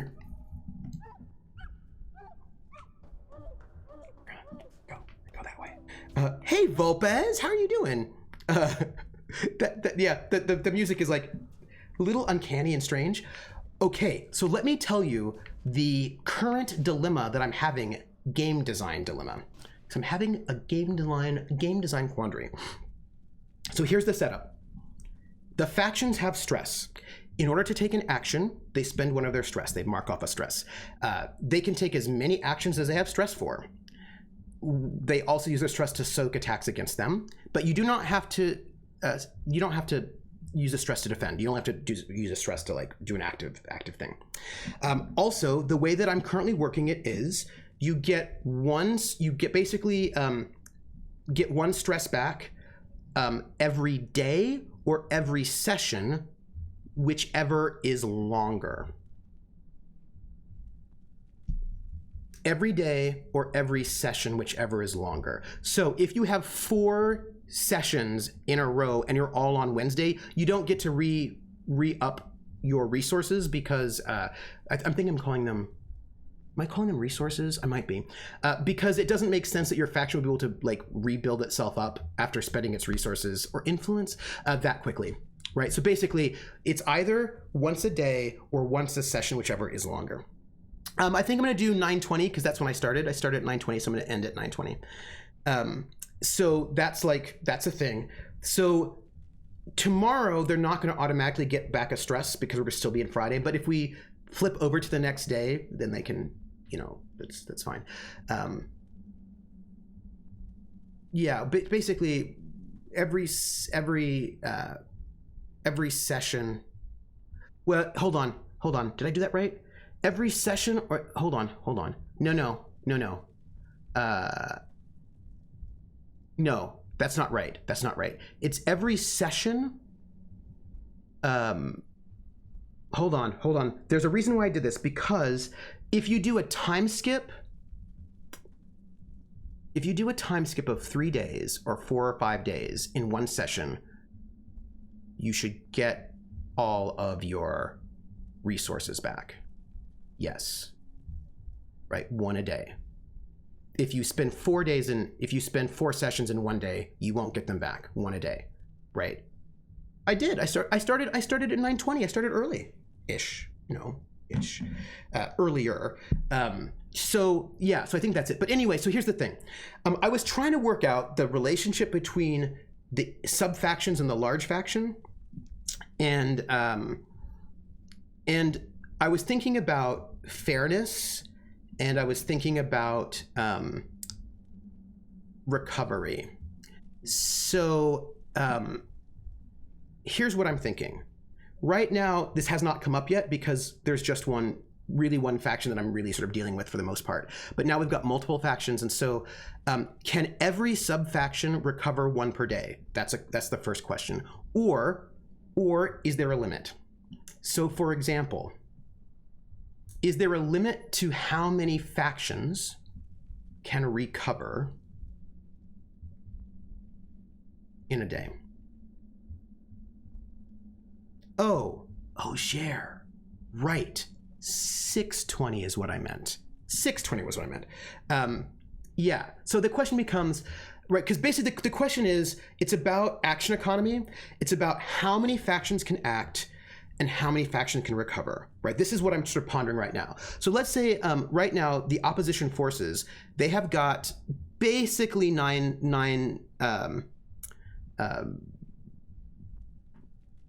they've got 10, right? They've got 10 factions.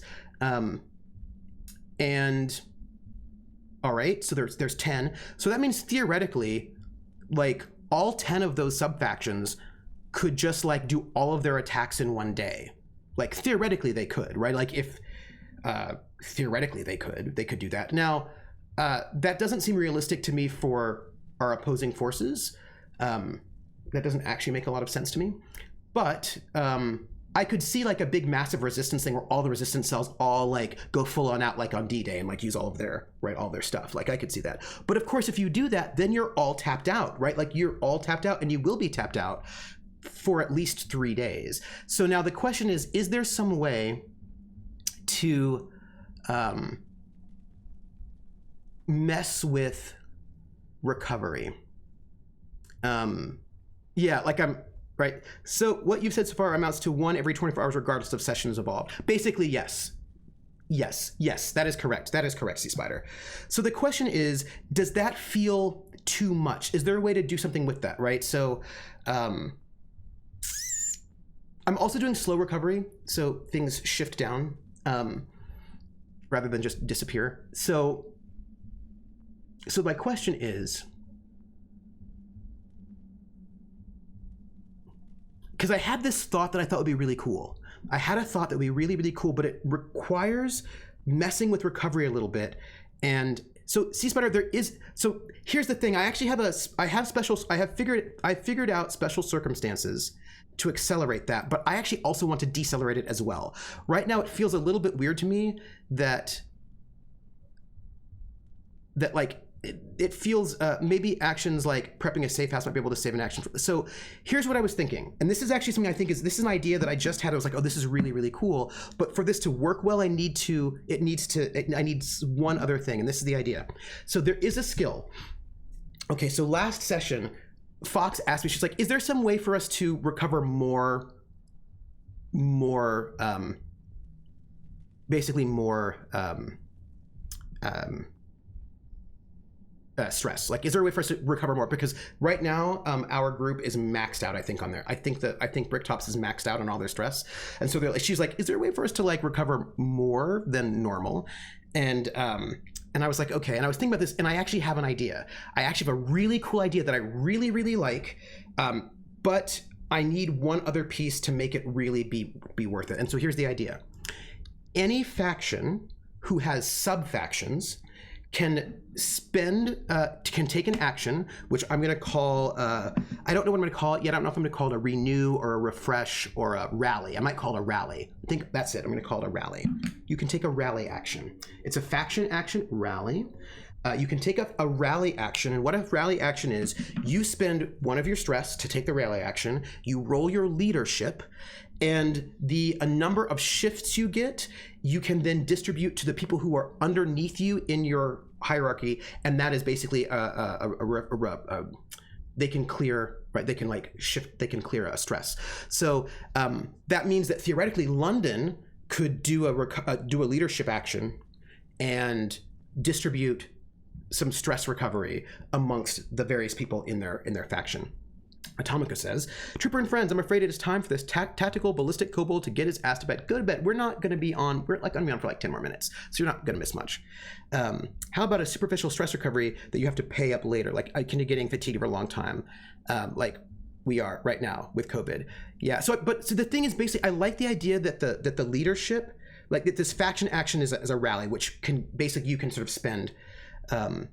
You can like, and the idea being that you sacrifice one of your stress in order to most likely recover multiple stress from your underlings, and then they can do more actions. So like it's a way for you to trade off your action and make yourself a little bit more vulnerable to get more action economy from the people. Shift table depending on the role. So that's, I really like this idea, right? Like I really like the idea that you can give up one of your stress, your faction stress, to like recover stress for your underlings, and so then they can do more actions. But for this to work, I think there has to be some kind of limitation on stress recovery, and I'm trying to think about, and I had some ideas, but I'm trying to think about how to do that the best way. Ice Shield says, completely off topic, I can't wait for the players to try firing off their Sten guns. I imagine there'll be a couple of curses when they inevitably malfunction on them in a critical moment. That's a consequence, right? Like that's a consequence. Like if they take an attack and I can put a consequence on them, and that's what's cool about it. And to think there's actual playing video games night Saturday. Do you really think singing is going to do anything? Yes, it has to. I hope you're right, for both our sakes. Remember the Sun and Moon Overseers? And when Overseers are dying, they lose their personality and their shape. And by the end, there's nothing left that's recognizable. So, even if the King of Hearts used to love music, there's really no guarantee that part of him is still alive now. Oh, no way. Music never dies, Audrey. You'll see. Hey, hang on a second. Where's your witchy friend? Oh, Miriam? You hurt her, remember? Oh. Well, you and her really messed up back then, letting creatures out of the spirit world, and she was a real jerk too. But you aren't so bad. I'm amazed you let her hang around you. Her attitude was so bad, hey. Don't talk about Miriam like that. She's my friend, and I'm still mad that you hurt her. I hate that you call yourself a hero. You just act like a big bully. When you have a problem, all you do is hurt people. You're no hero at all. And what you did to Miriam was really terrible. She was just trying to help my friends. She was going to save the world with me. She's a good person. You didn't have to hurt her, Audrey. That was just plain evil.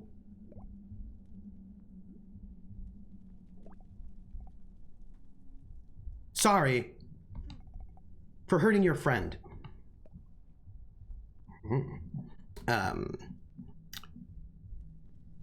I think what you want, so let me see. I think what you want is something like serious superficial wounds, some recover faster, some slower. I'm already using slow recovery, Sea Spider, so that's already built into what I'm doing. So there's something about, I'm doing a slow recovery thing so that you don't, like, so basically in regular Fate, after a scene is over, you basically clear all recovery. Like, scene's done, you clear all recovery. So basically you have stress, you have the stress, but the stress is only basically relevant in the scene itself, and it doesn't carry over beyond between scenes. So for physical and mental stress, I've said that's just not true. You can clear all of your physical and mental stress, but you actually have to do something in character. So if you're not sleeping, you're just not going to clear that stress. You need to actually do something that will clear the stress. If you do it, then I'll let you clear it all. But for but that's like personal. But for like larger things, I'm thinking about adding one more stress bar that's going to do something different. But for like the faction stress, I'm doing what there's an option for what I call it's called slow recovery. So let's say you have your 3 stress box filled up for your faction, and your 1 and your 2 stress box is empty. So what the slow recovery does is that when you recover your stress for the day, that 3 does not go away, it shifts down to the 2. And so now you have your 2 stress box filled. And then the next day that'll shift down to the 1. And then the next after that it'll pop off. So if you have a 3-2-1, like, you shift down, the 3's gone, but you have a 1 and a 2. Then the next day you have just the 1. So like there's a slow recovery built into that, because I want it to be, I don't want them to basically be able to realistically make 4 like every day do 3 gun battles. You know what I mean? Like that doesn't well, that'd be every 3 days 3 gun battles. That doesn't really work for me. Yes. Roll 1 equals 0, roll 2 for 1 rally point. Well, the thing is, I actually don't mind it being based on the rally based on the leadership skill. So you have to roll the leadership skill, and then you get as many against a difficulty, and then you get as many shifts that you can distribute based on your success. Because remember, their skill levels are pretty low for the faction. Like, first off, our crew, they don't have leadership at all, and their maximum skill right now is a 3. So it's not like you're gonna be, and also the higher you get, the higher up you get, the more groups that are underneath you. So the more groups you have to distribute that to. So I think that's not the problem. It seemed like that was less true. Oh yeah, no, Miriam got like zapped by the hero and was injured and was feeling really bad and was like, I'm so injured I can't be helpful. So she's gone back home to be with her grandma, and that's messed up. Yeah. True, but only because the Outer Worlds has less places to leap to his death. Also, it has to do with like how much talking I have to do. Yeah, it's pretty deep. Like that's yeah. Yeah. Regina, yeah. So like I'm just saying that they, and like if like I will give you all that stress back, your personal stress, I'll give it back, but you have to like do something. You have to do something. And the thing is, maxing out stress every day would kill a person with that kind of stress. And here's how it works in Fate.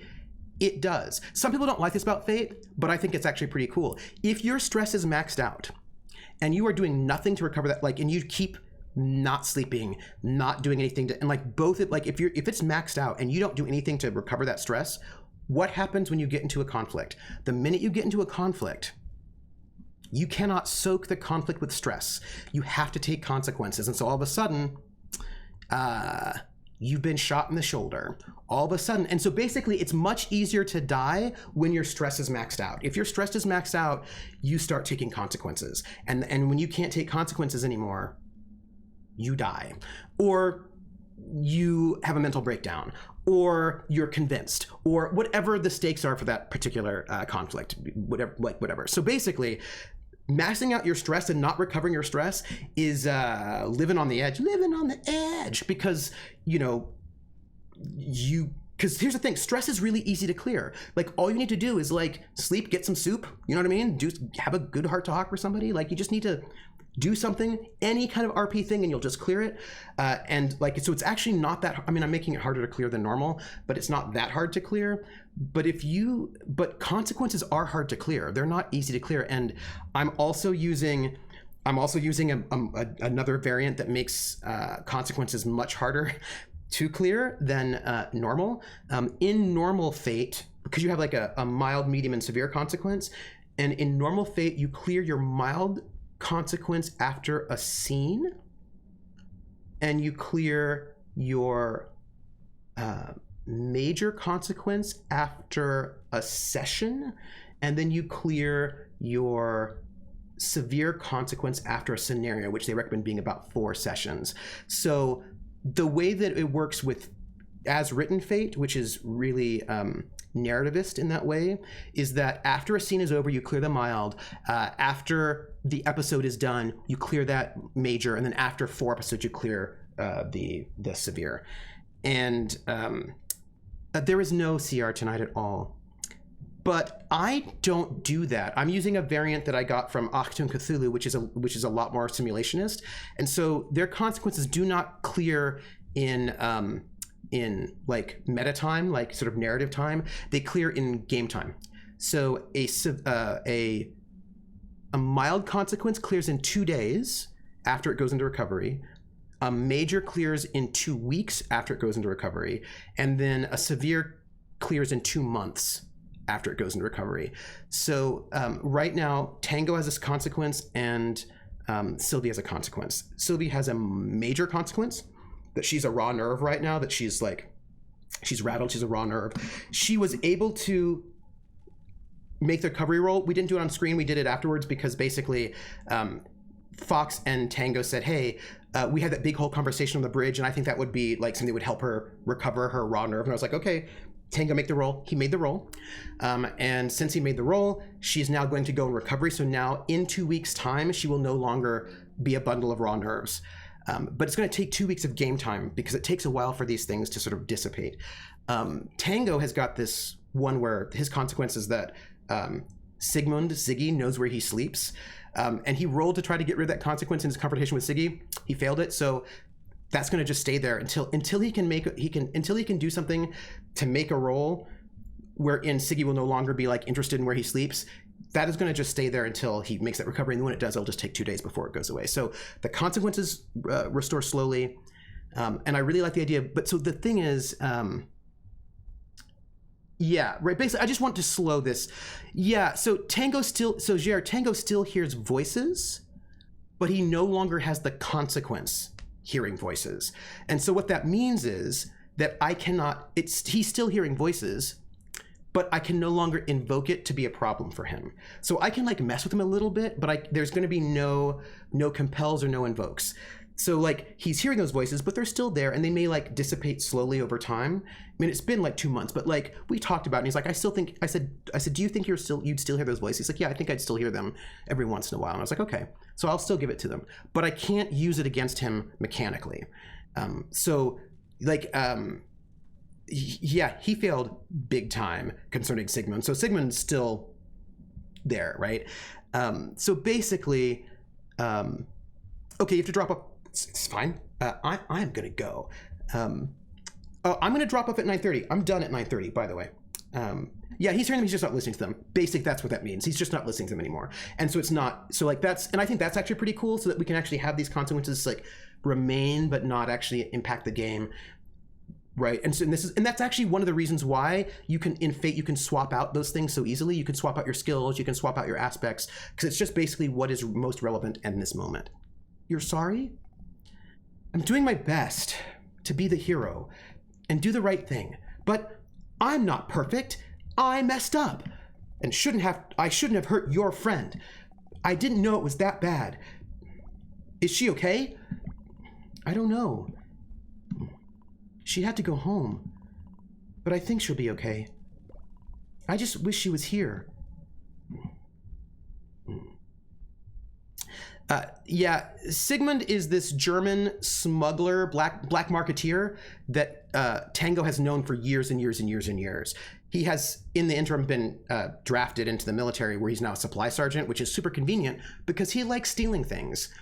And, you know, he likes to smuggle and black market things. So he's a contact that Tango has, who's a black marketeer. Old voice tapes are hard to erase over. Yeah. Oh, no, it's fine. Here's the big problem I've got to figure out, and I really need to figure out by tomorrow. The things you do with your sword aren't always good. I know you fought monsters and saved lots of people, but you also hurt us. A lot. I think it's good you lost it. You don't need it to be a hero. You'll see. We'll work together and save the King of Hearts. I hope you're right. You've already surprised me, so I guess at this point, I'll believe anything. I won't be much use without my sword anyway. So, as scary as it is, my fate here rests in your hands. What have I gotten myself into?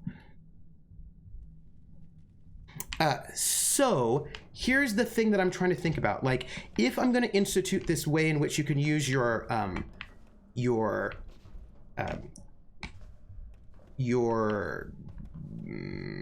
leadership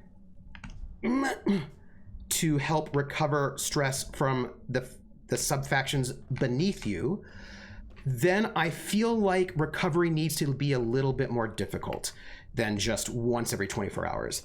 I think that I've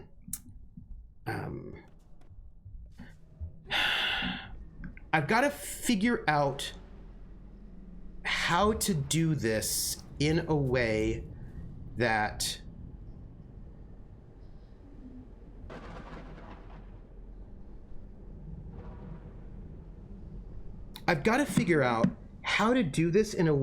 that will not harm our players. Do you know what I mean? From like what we've sort of established, but makes it a little bit more difficult, especially for the Nazis as well. So this is what I'm thinking. This is a thought. I've not really thought it through 100%, but I'm thinking about it. And I'm thinking about the ways in which faction skills can be made more important. And my thought is that, oh, save. Yeah, thank you. Thank you. Thank you, Jer. That's perfect. So what I'm thinking of is that, do I want to save? Yes, I do. And let's go here. So here's what I thought. This is what I'm thinking. I'm thinking that the leadership skill, or like the level of I think that basically, here's my thought, and this will not have impacted our players yet, so I think it's fine. But if you're part of a larger structure, I do not think that structurally, high-level faction recovery is longer. So like basically what I'm thinking of is,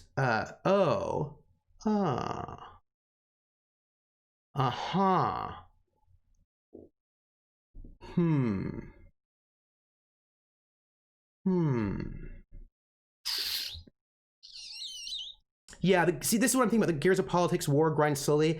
Okay, that's an interesting. The higher up you go, the more boxes you get, but the slower they recover. That's a thought. I had another thought, and this is something interesting. I'm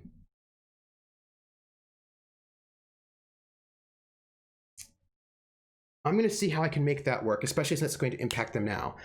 I like that as a concept. I like it. I'm going to think about how to make that work, which might just be, yeah. The easiest way to do that, Coldrake, here's the easiest way to do it. This is the easiest way. Renumber the boxes, or do something with the boxes. Basically, when you're level 1, you have 2 boxes. 1 is a number. That's also the number of days it takes to clear them, right? When you're level 2, you get a 3rd box, and that 3rd box should probably maybe take 2 days to recover, right? When you're level 3, you get another box, and that box should maybe take 3 days to recover, right? So,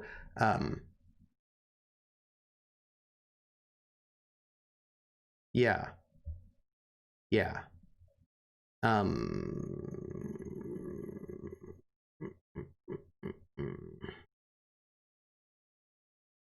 Which means, wouldn't the higher factions just use that rally action to offload their stress? So they wouldn't be, no, see, when you do the rally action, you don't offload your stress, you grant stress to lower groups, is what happens, right? So, so you cannot rally yourself, you can only rally, because it's based on leadership, you can only rally your sub-factions. So you give up one of your boxes, to rally the people underneath you.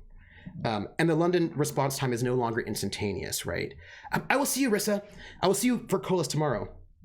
Yeah, so I think that, so what that means basically is the upper stress boxes are gonna have a delay before they can start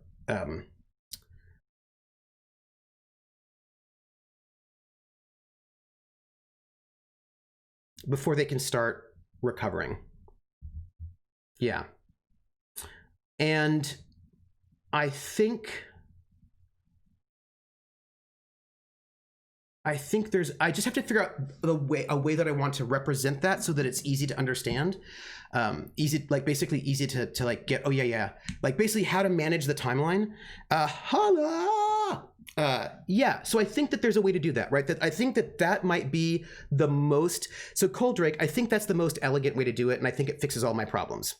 I've got to figure out how to actually implement that so that it is fluid and smooth, but I think that would be the way to do it. That it just takes a lot longer for those upper stress boxes if you're like a huge, because the only people who are going to get like massively large numbers of stress boxes are really large organizations.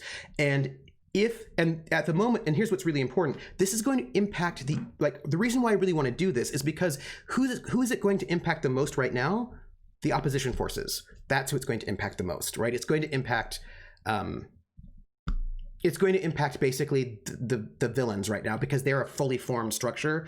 And I want to make sure that like if somebody else is jamming this and like my thinking about it, the ways in which you like, I don't want like the Gestapo and the Abwehr just like spamming them completely. And I want to make sure that there's a way that there's some kind of check and balance. And also our players sure when they also get larger. Sea Spider says the upper stress boxes are made up of little boxes representing each day it takes to clear. Oh, making a small spinning arrow dial where it lands in response time. I've got to figure out how to do that on the Roll20 character sheet. You know what? There might be a way to do that with like recovery. I'm gonna think about how to represent that.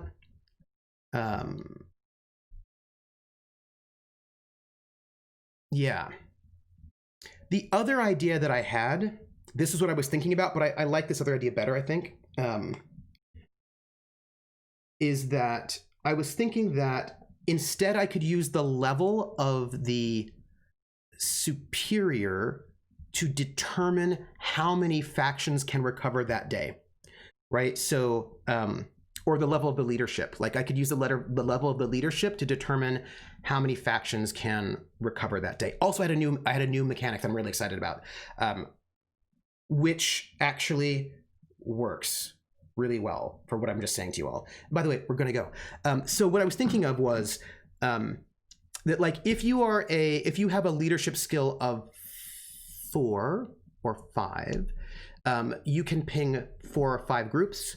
But then function, that's gonna be everybody. Although maybe not everybody's gonna take leadership. Not everybody can take leadership because people have got limited number of skills. Big boxes. No one, because I'm trying, because I want this to like, look, here's what I want. I want to turn City of Light and Shadow into a book an actual RPG book that I would then put out into the universe in some kind of a way.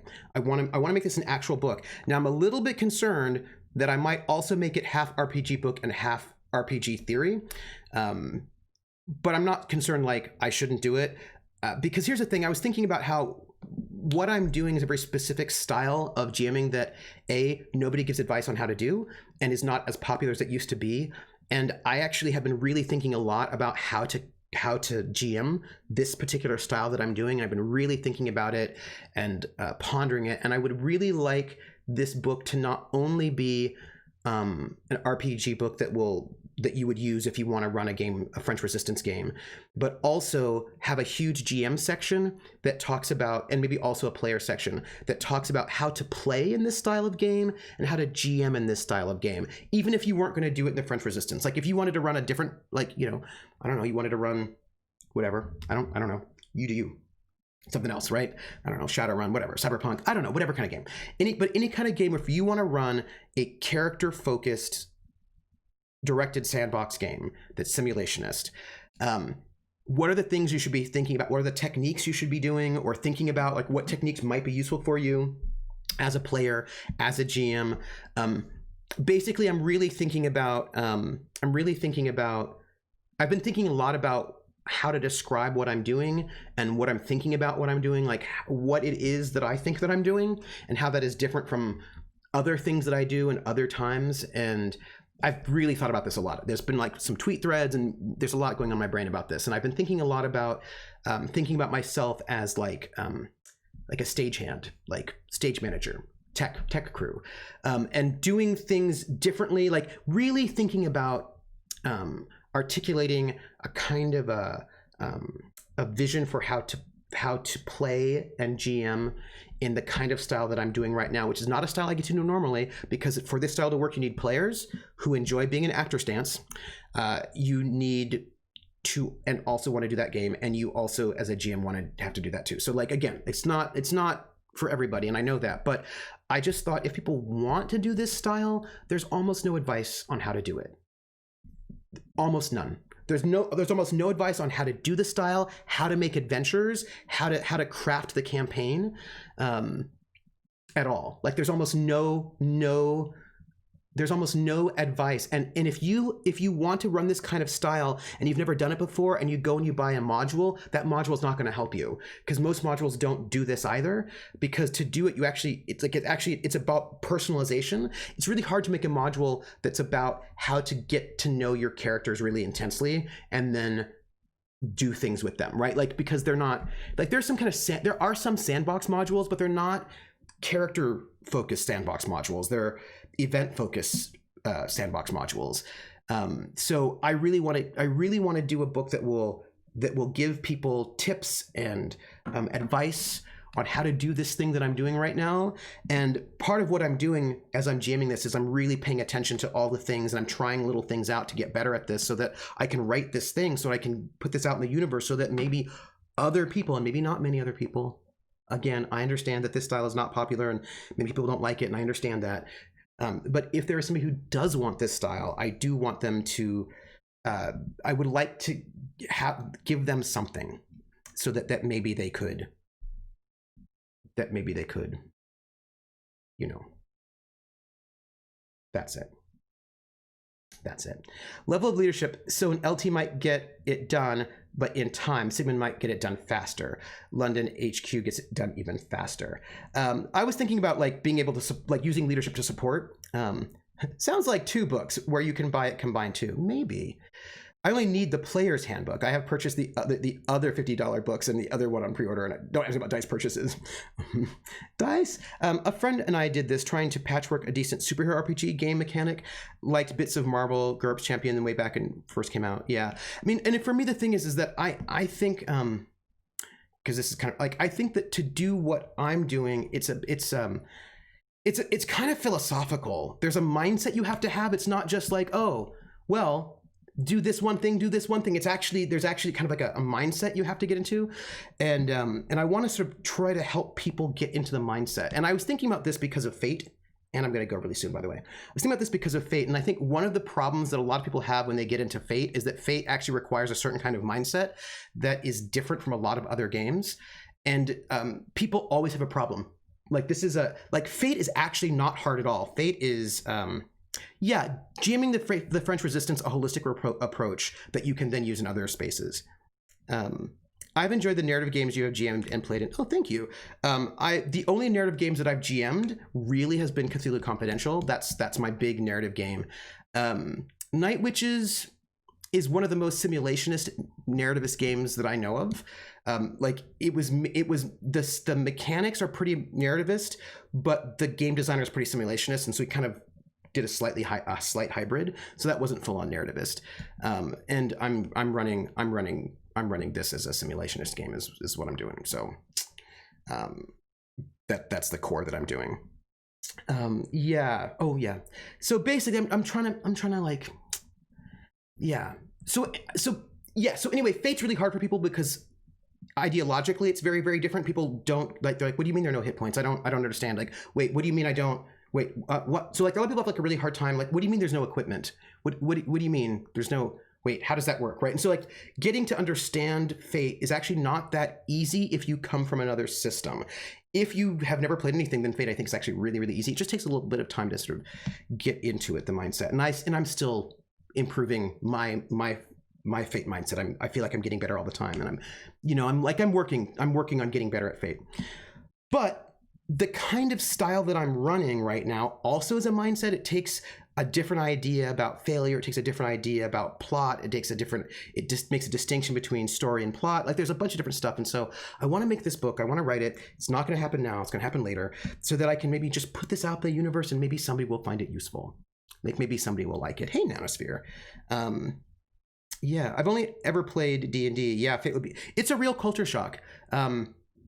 I've gone from dice rolling, number crunching to a GM that believes in the theater of the mind and minimal rolling. Yeah, it's a huge, like it's a big shift. So I'm gonna get food and I'm gonna go and work on setting this thing up that we've been talking about. By the way, you've been helping me out because I'm talking about it. I don't think you can do sub boxes. I think I need to maybe do colors or rows. I think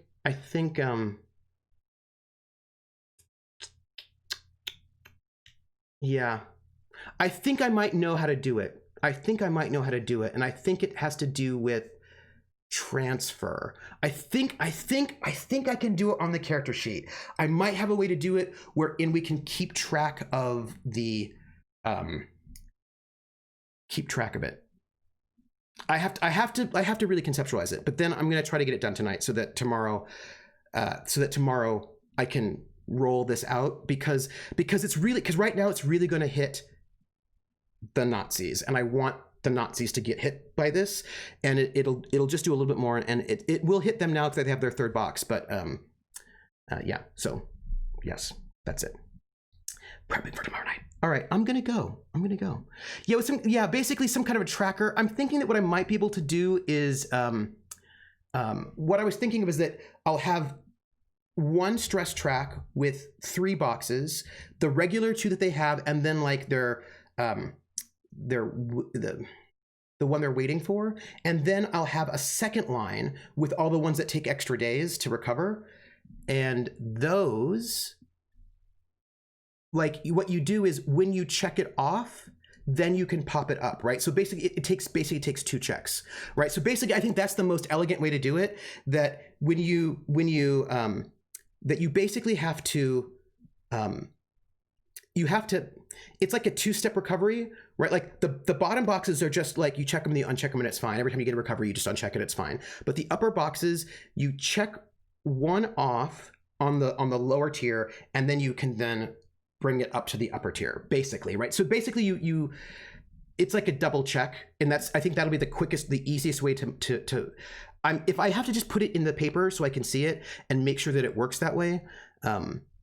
But if it works the way I think it does, the way I think it will work, then what will happen is that I'll just have two, like the first 2 boxes, and all the rest, the extra boxes will be on a second separate track that you basically have to sort of tick twice, I think is how I'm going to do that.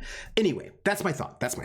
Anyway, I gotta go. Let me tell you where you can find me. Here's it. This is it. Wow. I'm Trooper SJP. This is the Academic Foxhole. I'm gonna drink a glass of water. Let me tell you where you can find me next. Tomorrow is Friday. Tomorrow at 1 p.m. at Laugh Love Lindy's channel, you can find me. Tomorrow at 1 p.m. Eastern, you can find me at Laugh Love Lindy's channel, where I will be playing in Aether's Walkway, which is a cipher system cyberpunk game, GM'd by White Rabbit Pick, Alice. And then at 7 p.m. tomorrow on my channel, you can find me for episode 6 of City of Light and Shadow. Informational security, everybody. Saturday at noon, you can find me on my channel playing The Outer Worlds, noon Eastern.